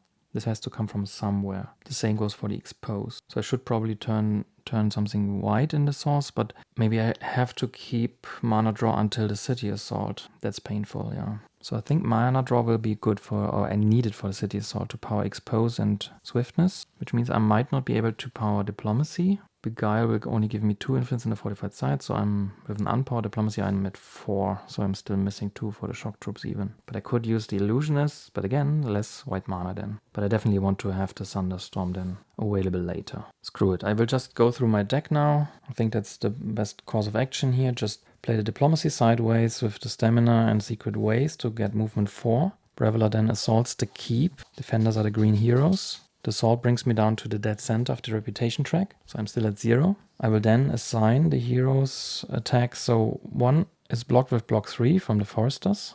So the 5 attack goes into the foresters as well, they are then wounded. And then I have to come up with attack 5, where I play just concentration with snowstorm to get a range attack of 5, which kills the heroes, which gives me another reputation penalty. I'm still at 0 and 5 fame, which brings my fame up to 61. So again, I did not level yet. This will be discarded. So I've played 4 cards. I unfortunately have to hold on to the wound. I'm adding my shield token to the keep. And I will now have a hand limit of 7 and can assault the city with a hand limit of 7. Let's hope that's enough. Okay, so the 5 cards I'm just drawing now are a swiftness, an ice shield, another wound unfortunately, a decompose, and a tranquility. That's really good. Okay, so I have 3 cards left. Let's see what the dummy does. White, red, blue. Okay, so there was no green card left, so dummy through the deck, and we have 2 turns now. So I feel like with this hand and the tranquility in hand, I do have to make a preparation turn. That probably means playing the tranquility to get rid of the 2 wounds I have in hand. Or do I want to get rid of a wound from the foresters? That alone would mean I can get rid of 3 cards, so I'm drawing the rest of my deck for the final assault. Decompose, I feel I should look at what cards come up. So I definitely do not want to get rid of mana draw or swiftness. And without access to red mana, I can only get the color of the card I decompose. If I decompose Ice Shield, I would get 2 blue, which is not good. So I would need red mana, which I don't have currently. Unless I play mana draw to turn it red. But I would probably do that at the same turn where I assault a city, so I can at least, for example, power the fire mages. So I won't play that now. I won't play the mana draw now, so I really don't want to play any of my other cards, and I want to get all the cards from my deck to make sure I get to expose. So I think I will have to use the green mana from the source. I will have Tranquility, no, I will have Thunderstorm then left for the City Assault to produce green mana and any other color. So let's do that. Tranquility is discarded, the wounds are thrown away. And I do not want to heal, unfortunately, the Foresters, so I can actually draw my deck. So can I do anything else? I would have 3 influence with Beguile on interaction, no 2 actually, because it's fortified. That means I can use the Illusionists now to not get a white crystal, but to gain a total of 6 influence. So 2 from Beguile, 4 from the Illusionist, no bonus from Reputation. That could mean I can pick up Shock Troops. Yeah, I have to do that. Take this turn, so the second to last turn of the last day, to heal. We have already cleaned that up and we have used the die from the source. And then we are activating the Illusionists together with Beguile in a fortified side to produce 6 influence, which is enough to hire the Shock Troops. And then I don't want to heal the Foresters. and I replace them instead. So let's place the command token here. And the wound is thrown away together with the foresters, and the Ban of Protection goes to my discard pile, which comes in handy for the last night. And they are just returned to the pile. Let's put that skill back here. I feel like that's a good use of my time, and the last turn will mean I can just take the city. And then I will be able to hire in the city with the next offer at the beginning of the night and then go to the last city. I would have to replace something again, but maybe the Illusionist is just good to get that white crystal and just replace them. Maybe that's the best idea. And the shock troops will we have a good synergy with the other units here, and maybe I'm getting another range attack unit as well. So let's reroll the die. Comes up blue, and then draw the rest of the deck. So let's see. We do have a Rage, we do have a March, and there's the Expose. It's the last card in the damn deck. Okay. Alright, so the dummy announces the end of the round, which means I will assault the city and take the first level 10 city, the green one, which we placed on the white city tile. Alright, so we do need to move. Secret Ways gives us one move already. So any card which we do not need for the assault will do sideways, but we have to take that into consideration. I definitely want to use Decompose, probably then on the March, because I do not think we need that much movement, especially with Secret Ways. And if we use it with March right away, we get two green crystals, which would mean that we do not need a token. That's a plus. If we come up with some mana, we would get white, red, and blue instead. For example, by using the Fire Mages, which would give us another red crystal and a token. But let's see how we defeat these enemies. So I feel like I should use Thunderstorm for a white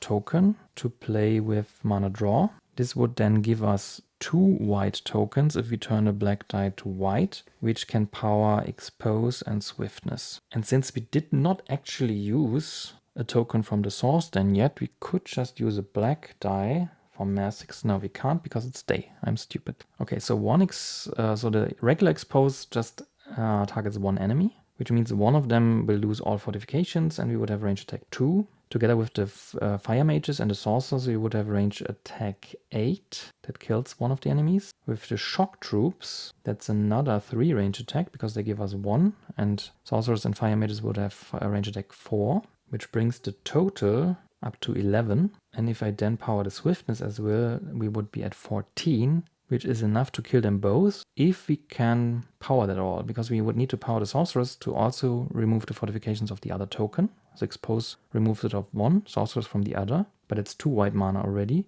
We would need to power the Swiftness, another white mana. Yeah, so it's 3 white mana basically.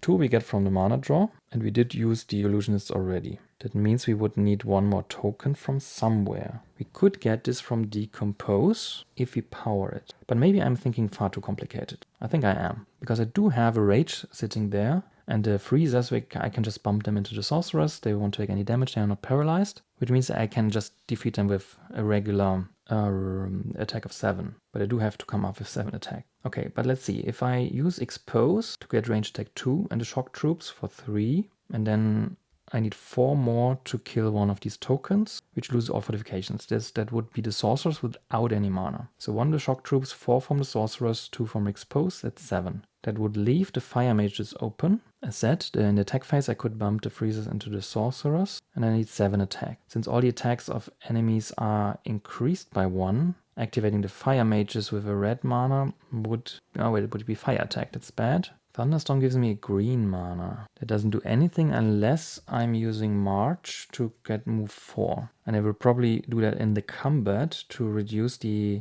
attack of the catapults by 4. I can then bump them into one of these units. Also, the Fire Mages are both fine because they're fire resistant. So this means I can kill the Freezers from range. That would again mean that the Fire Mages fire attack 7 would just kill the catapults if I can come up with a red mana token. And I can do that, for example, by decomposing Rage. That would net me 1 crystal, but would mean I have to remove a Rage from the deck. And it does not use the Ice Shield. Is there any way I can use the Fire Mages to gain a red mana token and a crystal? Because that would mean I can get a red crystal, power the Decompose, for example, to get rid of the Ice Shield. But where do I get the 7 attack from? Alright, maybe I found another solution. If we use the Rage and the Swiftness to come with 7 attack, we can defeat one of these 2 enemies just in the regular attack phase. For example, the Freezers, because I can bump them into the Sorcerers. That would mean I have to power them both, but I think that's possible if I use the Fire Mages to get a crystal and a red token to put on the Rage, and I use the mana draw with the Thunderstorm to power Expose and the Swiftness. Because I do not need to power the Sorcerers if Expose just exposes the unit I want to kill. That would mean I can either decompose March or Ice Shield, and I think, I don't know, 2 green crystals would be good, but I feel I need much more white crystals than green. So getting an Empowered Decompose on the Ice Shield might be preferable, which means I can even use that now for movement. It means I do not need the secret path. I would even have so much movement because I still have a green mana token open in this variation. But it's not that much movement that I can actually scout in addition to assaulting the city, because there's so much rough terrain around me. But I feel like that's the best variation, where I come out with some crystals. Okay, so let's do that. Let's play that through one more time and with the correct tokens. So I'm using the March to assault the green city, which gives me a reputation penalty, which brings me to -1. So it will be a little bit harder to do anything with influence now. Then we have to deal with these 2 tokens. I'm assigning these to the Freezers to the Sorcerers, so they don't do any damage. Well, that comes later. First, I will flip the Thunderstorm to get a green and a white. The white one is the important one. So the white one powers the mana draw, which then allows me to put the black die to white. This again gives me 2 white tokens. One is used to power Expose, one is used to power the Sorcerers. So first I will use the Shock Troops to get range attack 1. Then I will... Well, actually, I can use Expose first. So let's do that first. So this enemy loses all fortifications and resistances, and I get range attack 2. With the Shock Troops is 3. With the Sorcerers, yeah, I don't need a token there. That's wrong. Okay, so 2, and with the Sorcerers it's 7 because the attack is increased to 4 by the Shock Troops. And 7 then is enough to kill this token. So mana draw, die, 2 tokens, 1 here, 1 there. That's the important part. Yeah, so that's 1, 4, 5, 7. So I just kill the catapults by exposing them. This gives me 7 fame, which brings it up to 68. I'm leveling, and I have to not forget that. So in attack phase, these bump into the Sorcerers. Now I have to come up with 7 damage. I already 3 from the Swiftness. Then I'm activating the Fire Mages to get a red token and a red crystal. So let's put the crystal here to make sure it's a crystal. So I'm powering Rage. This is 7 attack. And since in the city the only buff is that the enemies with physical attack get poisonous, that doesn't matter here. So I'm defeating the Freezers for 7 fame, which brings me up to 75. Let's put 2 shields on the city before I forget that. So I have these cards left and a green token. No, this is already played to start the combat. So I have these 2 left. So I will play the Decompose on the Ice Shield, which would give me 2 blue crystals, which I do not want. So I'm powering it with this crystal. So I'm removing the Ice Shield from the game. It's a blue card. And now I'm getting a crystal of all colors except blue, which is white, green and red, which feels quite good that we have now a crystal of each color. And that's it. I've played all my cards. I have not used a die from the source. Blue. And there's nothing at all I can do with blue. So let's get rid of all the tokens here. And the green one goes to waste. Let's rearrange that here. We don't need to see the buff anymore. And this is then all used up. Well, it's the last turn anyway. This die would go back to the source unchanged. I've used all my units. And it's the end of the 3rd day. Okay, nice. So let's do the cleanup. First, dummy gets a green crystal from the Tremor. So now he has 1 of each color at least. And green's no longer the best color. But yeah, what can you do? Oh, I did not level up. I just said I should not forget that. So what do I take here? Probably the Swift Bolt, but let's see. So the skill choice is between Forked Lightning, yeah, which is 1 ranged cold fire attack against 3 different enemies. That sounds insane for the last city assault. If I want to kill 2 or even 3 tokens of range attack, that's range attack 3. And the other skill is the Lightning Storm, the companion to the Thunderstorm, which gives me blue mana and either a green or a red. I do need mana. But the problem is that it gives blue. So is there any world where I would take a dummy skill? I wouldn't take the movement skill. The skill that makes me swap a wound with a card is interesting, but not as good as these. And blocking as well, I don't see it. I just don't see it, no. So I do not have to take Swift Bolt, and I have to decide which of these 2 I take. And to be honest, I will just go with the range attack. That's just too good. So let's add the Forked Lightning, put that one here. And if I ever level again, I could also take this skill from Tovak, which is resistance break that reduces the armor for each resistance the enemy unit has. Okay, so what card to take? The Crystal Mastery could give me 1 crystal if I play it regularly. That's slow, and I can't use it this day, unfortunately, because I'm out of turns.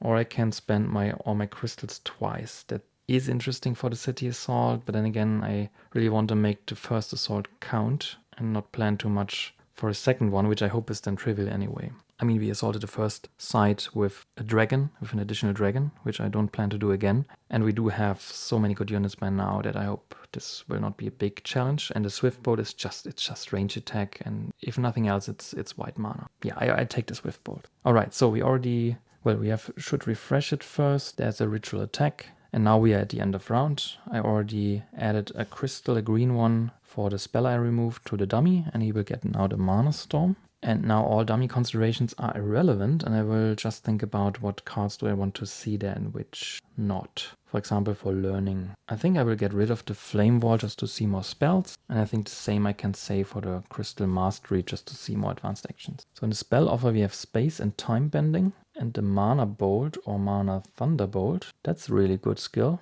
or spell. Here we have Crushing Bolt, interesting. Very interesting, because with concentration it's already siege attack 5. Temple Portal, I like that. So let's ready the units, refresh the unit offer. So the 2 gold units are another Sorceress and the Autumn Mages. And the remaining silver unit is Red Cape Monks. I guess I take the mages. Yeah, fine, yeah, that's true. Why not? I mean, all the attacks becoming siege attacks is, wow, that's just, yeah, really good. So let's unflip this Thunderstorm, and then switch to the night side. The source comes up white, black, and blue. Maybe having a black mana die already in the source is not the worst outcome. Let's remove the tactics, and the choice will be between From the Dusk and Midnight Meditation. And I think that's it, really. So we should shuffle the decks, shuffle the dummy deck. And as always, let's be thorough about this. And let's cut it one more time. And then our large deck, we will also give a good shuffle and pray that we do not put Expose at the bottom of the deck. Alright, so I've gave it a good shuffle, another cut. Okay, let's see. So I am in a city where I'm a leader, which means the bonus of the keep is no longer relevant, and I'm drawing +2 cards. I'm at a hand limit of 8 now. So let's see what these 8 cards are. Mana Draw, Crystallize, a Rage, Druidic Path, Snowstorm, Concentration, Stamina, and a Banner of Protection. Okay, so already a little bit of firepower. We do have movement, 2 movement cards actually. Crystallize and already the Mana Draw. The Mana Draw I really would like to use in a city assault. So the big question, I think that might be a very important point here, is do I take one more turn in a dummy? And since I did not even reveal the city yet, but then again it should not be that hard with 2 movement cards and having an edge tile where I can just explore them. So I've marked it now. So this is the inner part of the V shape. If I explore it in this order, so this tile first and this, and I can do explore both from this tile, I will know where the city is. And maybe you can even stop exploring if it's just there right away. So maybe we move the city that we already conquered over here, but we are still at the city space. So yeah, so time might not be that big of a deal. And the Midnight Meditation can mean I can remove cards that I do not want for the first city assault and have another chance to draw cards I really need. Or if I get a lot of wounds from the first assault and don't have a way to heal them, to just shuffle them back in. But I might just draw them back. Yeah. So the problem here really in comparison to Rethink is that it can be nothing really. If you just shuffle them in and just redraw them, that's bad. That being said, if I use that quite early, the chances are low that I just draw the same cards again. But it comes at a price of 1 less turn. So what do I want to do here?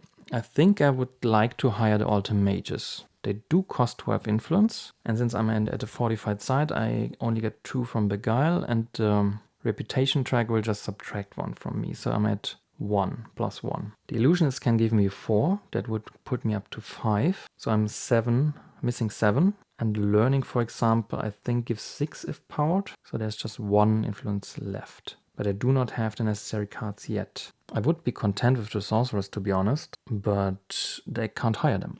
That's the problem. I would need another Mage Tower, which is a detour, even if I explore one at all. I think I have to chance it and go with Midnight Meditation just to have the additional option to fix hands. So I'd add 1 It's quite flexible. I could use it now, I could use it in the turn where I actually assault a city, and I can use it afterwards. And I think I need that if I'm screwed over from my hand. But it does mean the dummy goes first. So Towak will go before Braevalar, and he will start with his first turn. We have a green card, another green, and a white, with another blue then as an extra card that brings it up to 4. So that's not that fast. That's nice. So what about the Banner of Protection? Do I want to drag that around to throw away wounds, or do I want to assign it to unit for armor +1 and both resistances? That could, for example, mean that the shock troops go up to 4 and also have both resistances, or I just put it on the fire mages, for example, to get an armor 5 unit.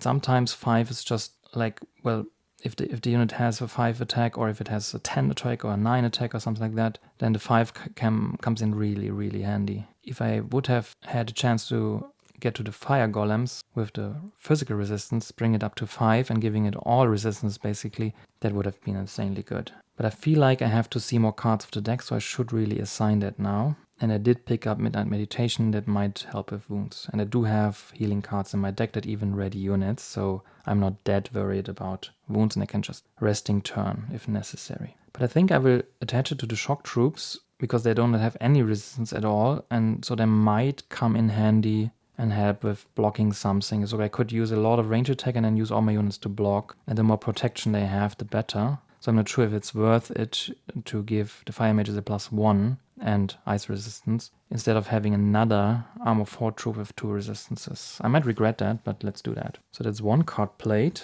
Let's put the attack cards here and the movement cards here.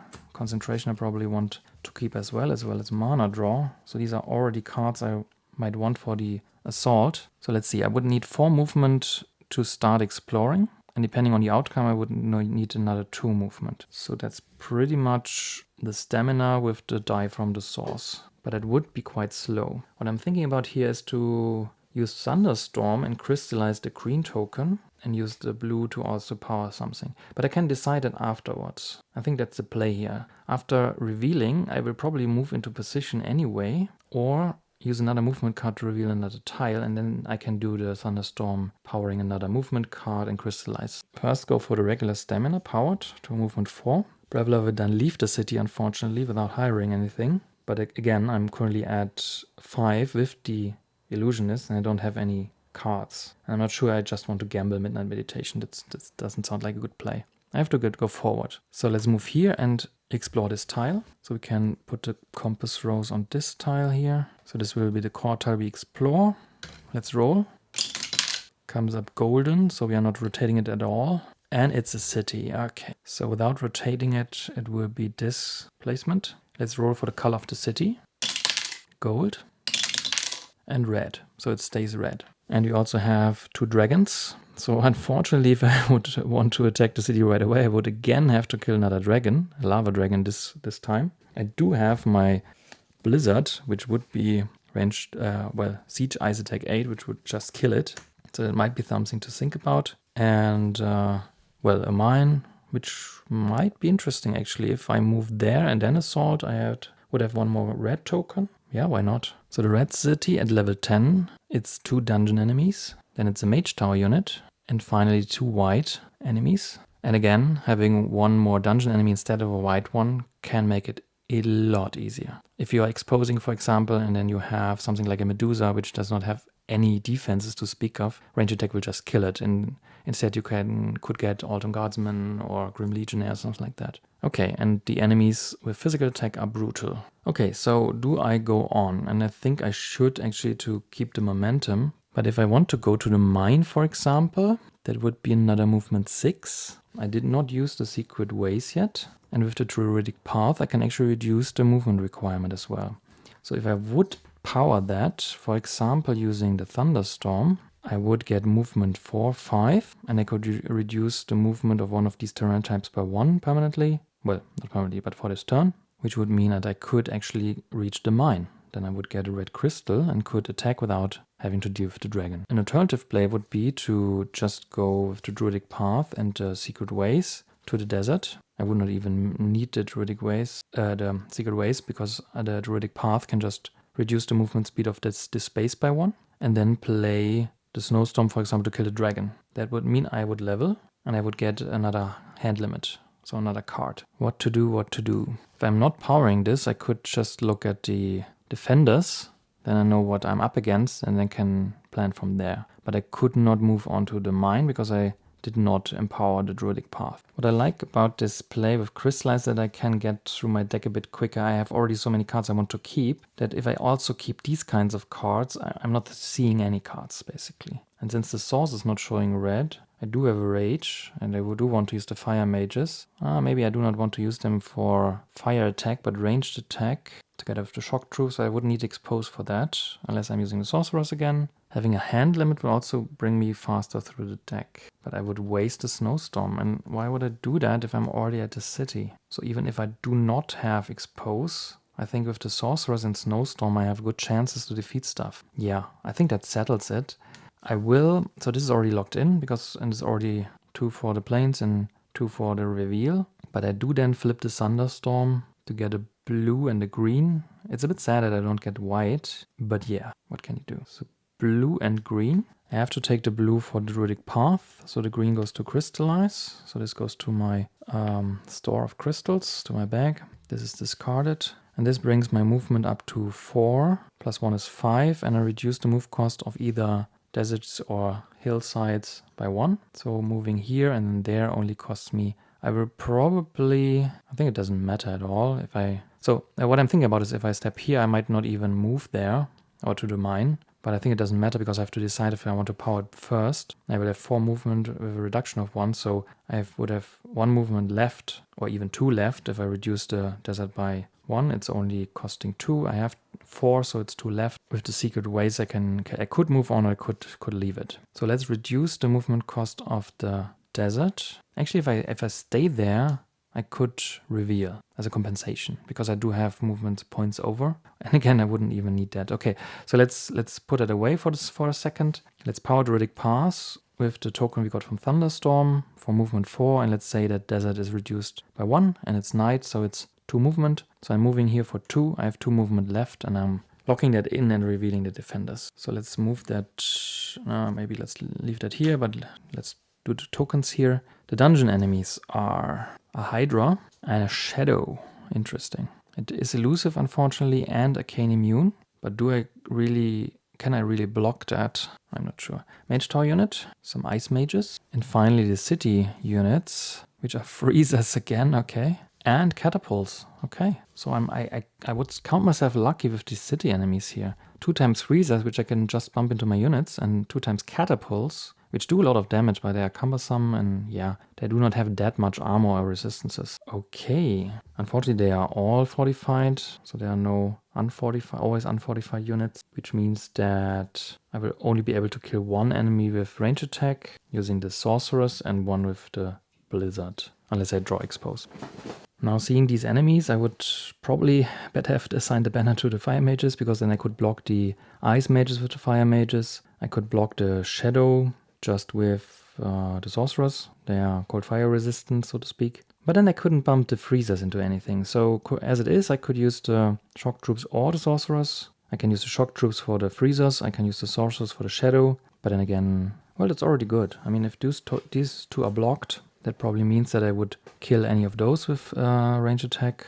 Okay, so if I had assigned the banner to the fire mages, I could block the ice mages instead and then kill the freezers with the snowstorm because they have fire resistant and not ice resistant. Yeah, but what's done is done. Alright, do I want to kill the dragon? Probably not. As already stated, I would use the snowstorm for that. And having black mana in the source and being at the city already, that sounds so pointless. I would gamble for expose in the deck, so let's just move on as planned with the 2 movement points I've left and the secret ways into the mine, which gives me at the end of the round a red crystal. This is used.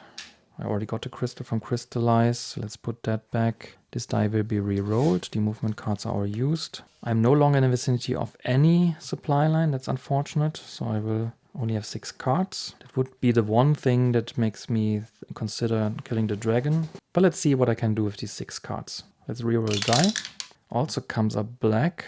That might not be the worst thing if I also want to power mass expose. And we are drawing up to 6 cards because I want to keep them all. There's a decompose, okay. And the diplomacy is a bit late for that. So what does the dummy do? Red card, good. White and a green card. We have a crystal now, so that's one more, which is red. Okay, so dummy is not really playing that fast. So just 4 cards instead of the worst case of 7, which means I can probably play a slower turn.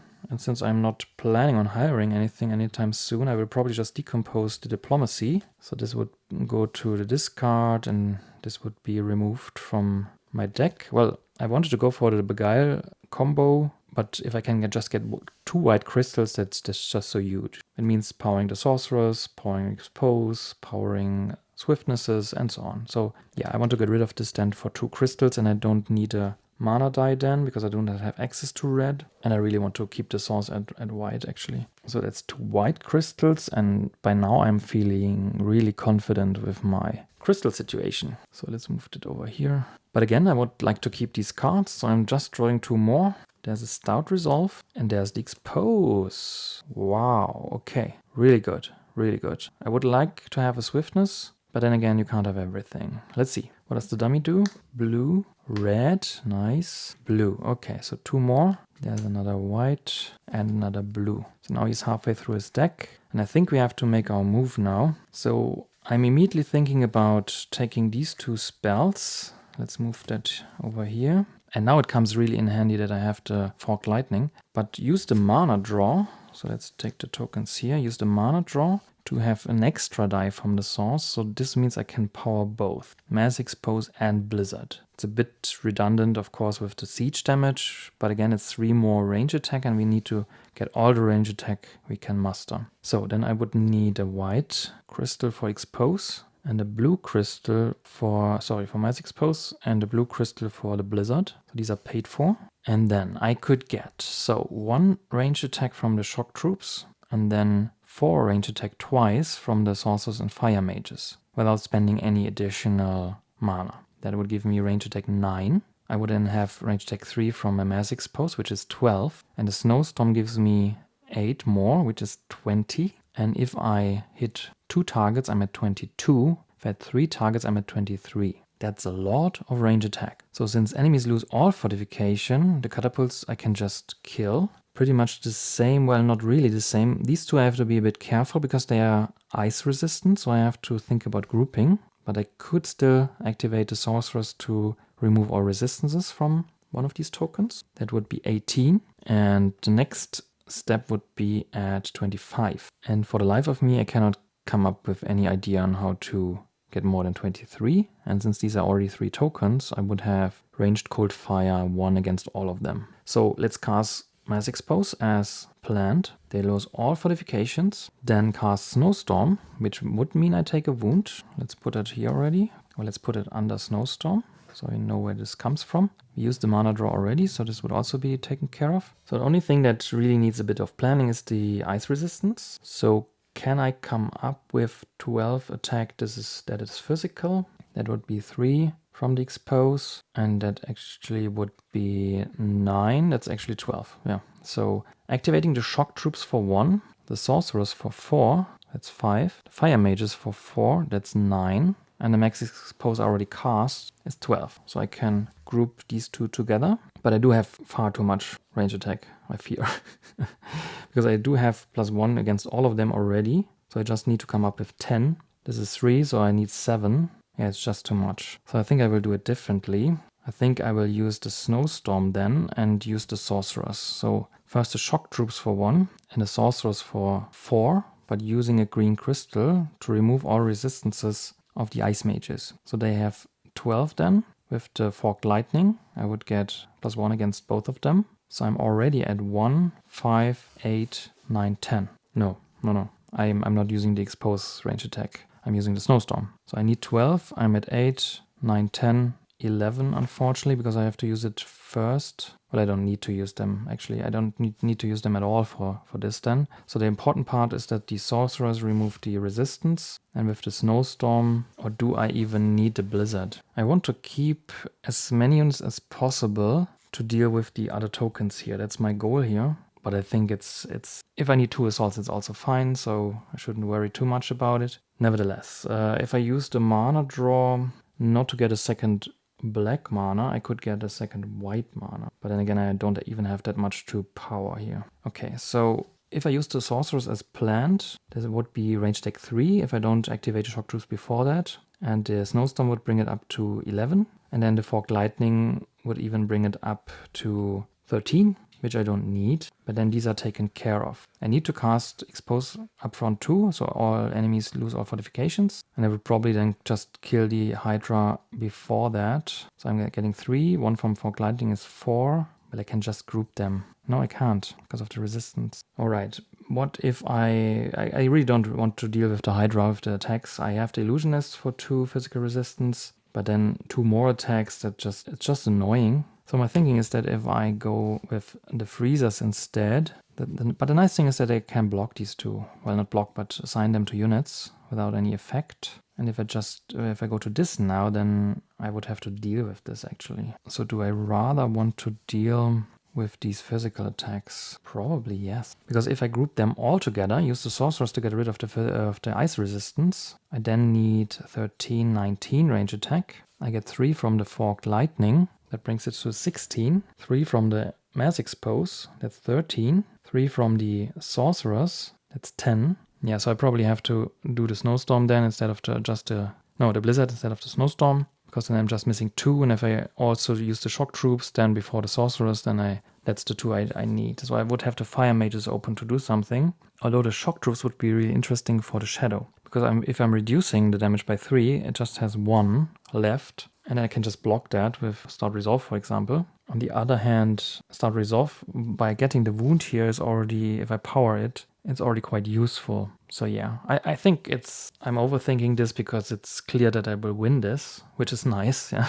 So let's just do this grouping here that I just played out. Okay. I do have to move into the city. I must not forget that, so I probably lean the card sideways. Okay, so I will activate the shock troops and the sorcerers after casting all this. So I'm casting these 2 spells. I'm getting the wound. Every enemy loses fortification. I group these 3 together.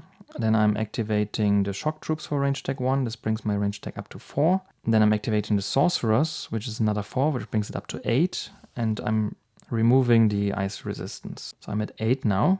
I'm using the forked lightning, 1 against all of them, which brings me up to 11. And this snowstorm then brings it up to 19. And none of these are ice resistant. And all the attacks are physical, cold fire, or cold. So 19 is exactly what I need to defeat all of them. I will then spend the Illusionists for a white crystal, assign the Hydra, absorbs 1 attack. Actually, I'm not sure I'm allowed to do that. Can I assign only 1 attack to a unit or a token to a unit? Yeah, so this plan is quite broken because I cannot assign more than 1 attack to the same unit.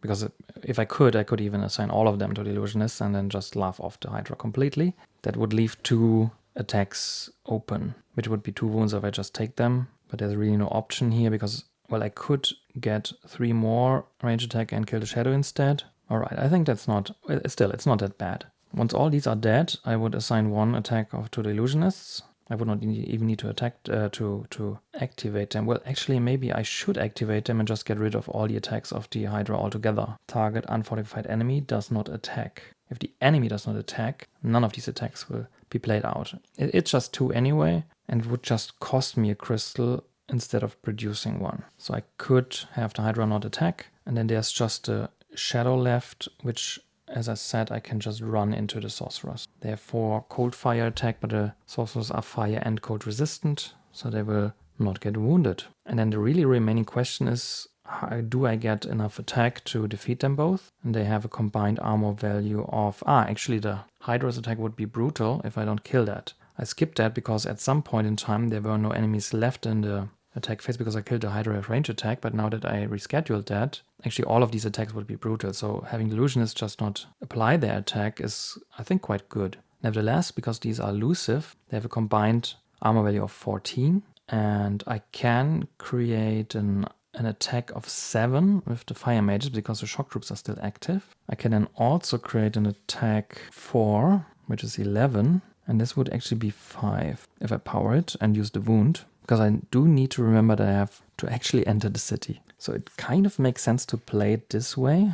Well, I don't need to power to have 3, and it might actually just do it, because I have 3, 7 is 10, and the rage is 14. That's exactly what I need. So I would play the concentration sideways to enter the city. I would not have expected that. But I think that does it, and I would just conquer the city in the first attempt, in the first assault. Okay, so let's start from the beginning. I'm using secret ways and concentration sideways, and Braevalar moves into the red city. This assault gives me a reputation minus because I'm assaulting a fortified site, but I'm still at -1, so that locks this in. I'm then using mana draw to pull black die from the source, and together with 2 crystals, I'm casting Mass Exposed and Blizzard. Now all enemy tokens are unfortified. I'm taking a wound from the Blizzard. I then have already 11 ranged attack. Ranged attack is enough because all are unfortified. I'm activating the Sorcerers after the Shock Troops. So I'm at 11, 12, 16. So these 2 are activated. And I'm removing the Ice Resistance. So I'm at 16.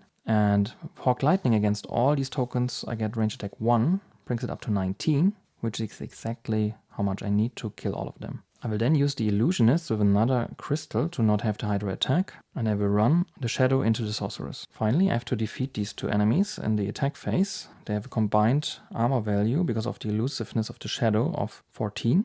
I will activate the Fire Mages with a red crystal to get a fire attack of 7 because of the Shock Troops. I will then play the Stout Resolve. 1 wound I discard to increase the effect by 1, so that's 3, so that's 10 attack. They are not fire resistant. And with another red crystal, I can create another attack 4, which brings the attack up to 14. And this is exactly enough to kill these 2 tokens. I've then played all my cards, used all my units, used all my skills except Beguile, and I do conquer the red city. The Brutal was irrelevant. I think that's it. Let's do that. Okay. So the combined fame is 5, 7 is 12, 7 is 19, 5 is 24, 4 is 28. So going back 2, it's 30, so it's 103, which makes me level twice. So I get my last command slot, and I have a hand limit of 7. And I do level again. Let's clean up first. So this was discarded, so I can't really heal that. 2 dice are rerolled, which is black and white. All the skills are just returned. The tokens I used are all discarded.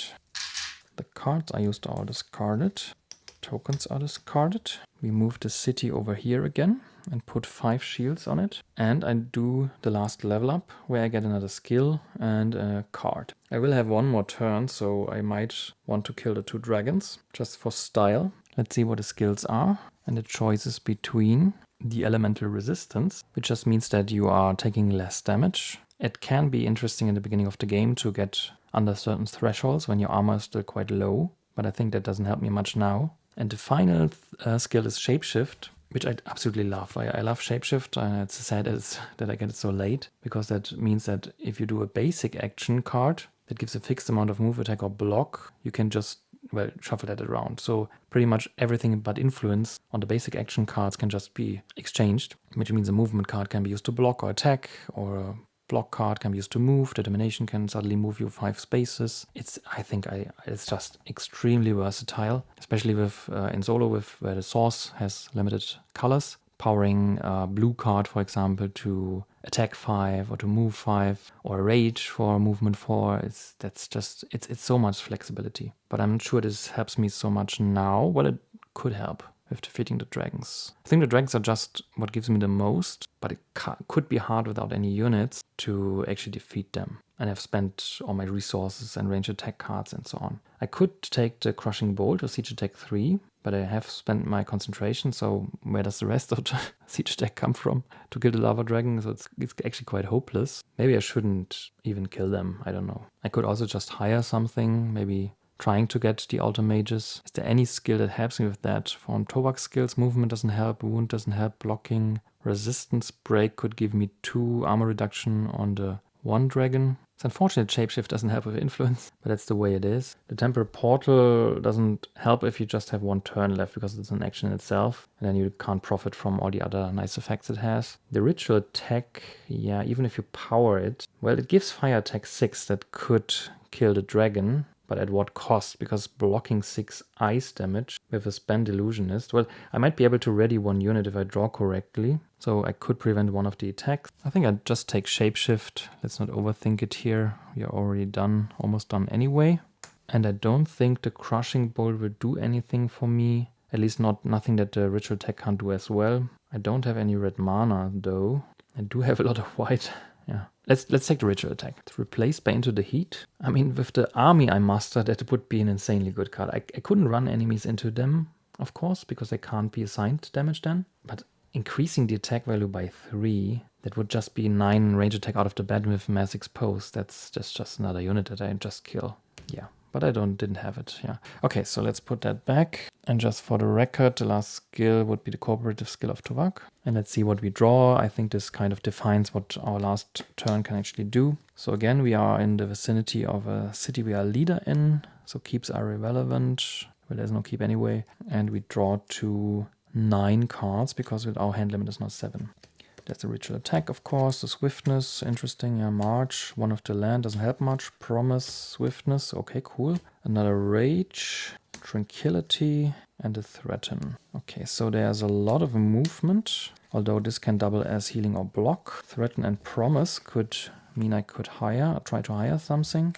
And if I want to go for battle, we do have 2 swiftness and a ritual attack, as well as a rage. And a tranquility we can either replace with a card from the deck or heal if we take wounds, which we probably will. The problem really is that both the dragons cannot be really killed with physical range attack because one is physical resistant, the other one is fortified. So unless I'm readying the sorcerers to remove the fortification or the resistance, all this range attack is not that helpful, even though we have a white crystal and a white mana die, so we could power them both. And I would need a plan for the dragon, so the ice dragon does not paralyze me. So I need some plan for that. And I do not have a unit with 6 armored ice resistance, of course. So if I assign it, it will just kill the unit. And I mean, what I'm doing here anyway, the mission is 1. So if at all this is about score or style, style over substance, I would guess. So I think for style points we have to do something. But if we all think about score, then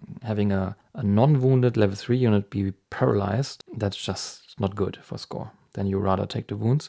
But I cannot be paralyzed myself. So unless we are killing that dragon from range, we are pretty much out of luck. Crystal pairs also give a point, but I'm really thinking about using Tranquility to draw just to maybe get the card that allows me to ready a unit. But without the green mana, it would be pointless as well. I don't think I can actually do that much. Maybe I can move to the... Well, if I move here, I'm provoking the dragon. That's also not a good idea. I can't see what it is at night unless I step into it or onto it. 6 fire attack from the lava dragon would become 12 due to brutal. I think for style points and maybe even for... Well, killing the dragons, the fame would give like the most score, I guess. If I kill both, it's 16. If I kill one, it's 8. But having another level 4 unit counts for score as well. That would mean, for example, Threaten and Promise. If I do Power the Promise, I get 6, minus 1 is 5. Beguile on the fortified side is 7. So I'm still missing 5, but I have more than enough cards to get to 5 influence. I think I will just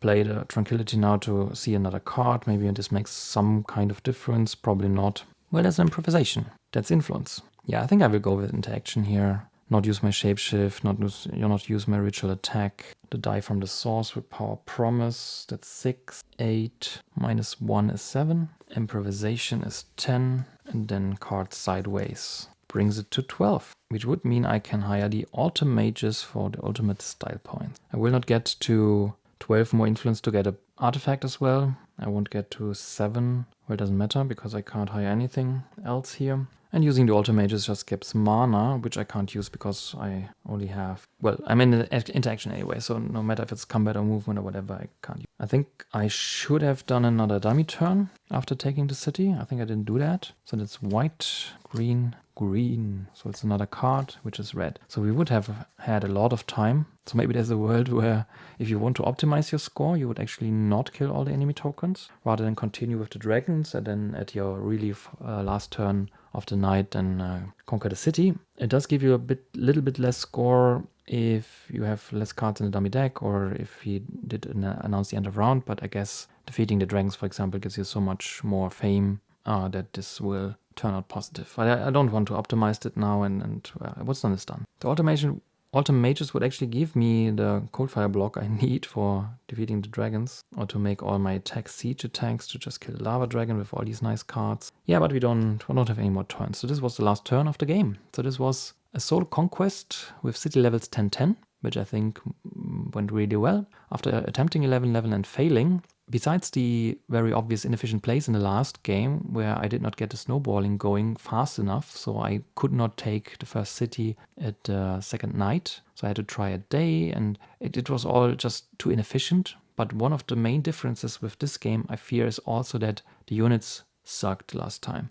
Which means that I have to prioritize early revealing and scouting and advancing into the land and positioning much more to pick up the units that I have seen in the offer, which I just couldn't pick up because of my positioning. And then I ended up having shock troops and scouts and lots of low-level units. And the sorcerers and fire mages, they make all the difference in the world. Also mages, of course, would make a huge difference. So going for the early core tiles to have a chance to actually recruit such units, that's the biggest difference, I think, because these units make your game consistent. You will be able to play them on a city assault. You don't need to write draw. I have all the cards in hand, like with the spells. If you just don't draw them for the assault, you want to use them. You can't rely on them. You can use preparation in one of the nights if the dummy doesn't play it, but I do not play it early in solo, and then there's a chance the dummy will just toss it out. So I think that's one of the biggest differences, but I think I also played quite efficient and strategic and made a lot of good moves, I think. I hope I didn't make any mistakes. I did screw up a little with this level up, but I don't think it would have changed anything. At least I did not think about it. And I did also, just to point it out, the cleanup and setup for the next round, I just intertwined all this stuff a bit. For example, I often rolled for the source first, and I should not do that. I should first deal with the dummy deck, think about what I want to assign there, what cards to remove, and then re-roll, because otherwise I could take the color of the source into consideration when it comes to if I want to toss a card or not. I don't think I have thought in this direction at all in this game, so I don't think it makes any difference practically. But it is more information. You could, if you are in front of level up and you see in the source there's a blue mana and there's a temporal portal, do I want to remove that or not? Maybe I want to level up, take the temporal portal, use the mana from the source. Because in solo you really have to take care with the source, you have to prepare, you have to repair the source. Mana draw is really the MVP here, that you can turn a die, get 2 tokens of that color and have the die return with that color. That's huge. That gives you 3 tokens of a color, especially if the source is depleted. It can repair it, you re-roll the die after you used it then after returning it. So it gives you yet another chance. So that's huge stuff. And so what I'm getting at is that taking the source into consideration when thinking about the control over the offers module, if you want to get rid of a spell or an advanced action, might make a difference. But again, for all intents and purposes, I did not do that. I did not think about it that way. So I think this is okay. So I hope this is a valid game. We will see. I will have to look at the footage. So if you found any mistakes, feel free to let me know, and see you in the next game. But first, let's clean up here and maybe do calculate the score if someone is interested. So I'm not re-rolling that. It doesn't matter at all. I'm still at the city. Let's move the map and make a bit more space here so I can actually have my unit here in the offer as intended. So the cards I did not see were the regeneration, which I would love to have. The Swiftboard would have been good, obviously, but it's, again, if I just use it for range attack, it's just a difference of 1 to the irregular swiftness. Learning I did not need. Well, it could have been handy in the last turn. Actually, it does not give 6 influence. And Intimidate would have been nice to get really much influence. But I'm not sure if I would have access to red mana, actually. Okay, let's bring out a scoring card. So we start with the standard achievement scoring without doing the bonuses here. So the first category is the Great Knowledge, which gives fame per spell, which is 4. So I'm at 107. And then 1 per advanced action card, which I have 1, 2, 3, 4, 5, 6, 7 of. So I'm at 114. The greatest loot means, unfortunately, I have only 1 artifact left because I broke the other one, which gives me another 2, so 116. Then a pair of crystals, as said, gives me 1 fame as well, so 117. Then the greatest leader gives me the level of my units. If they are wounded, it's just halved, but they are not. So it's 2, 4, 7, 10, 14. So I get 14 fame. 3 more brings me to 120, so it's 11 more. Then the greatest conqueror,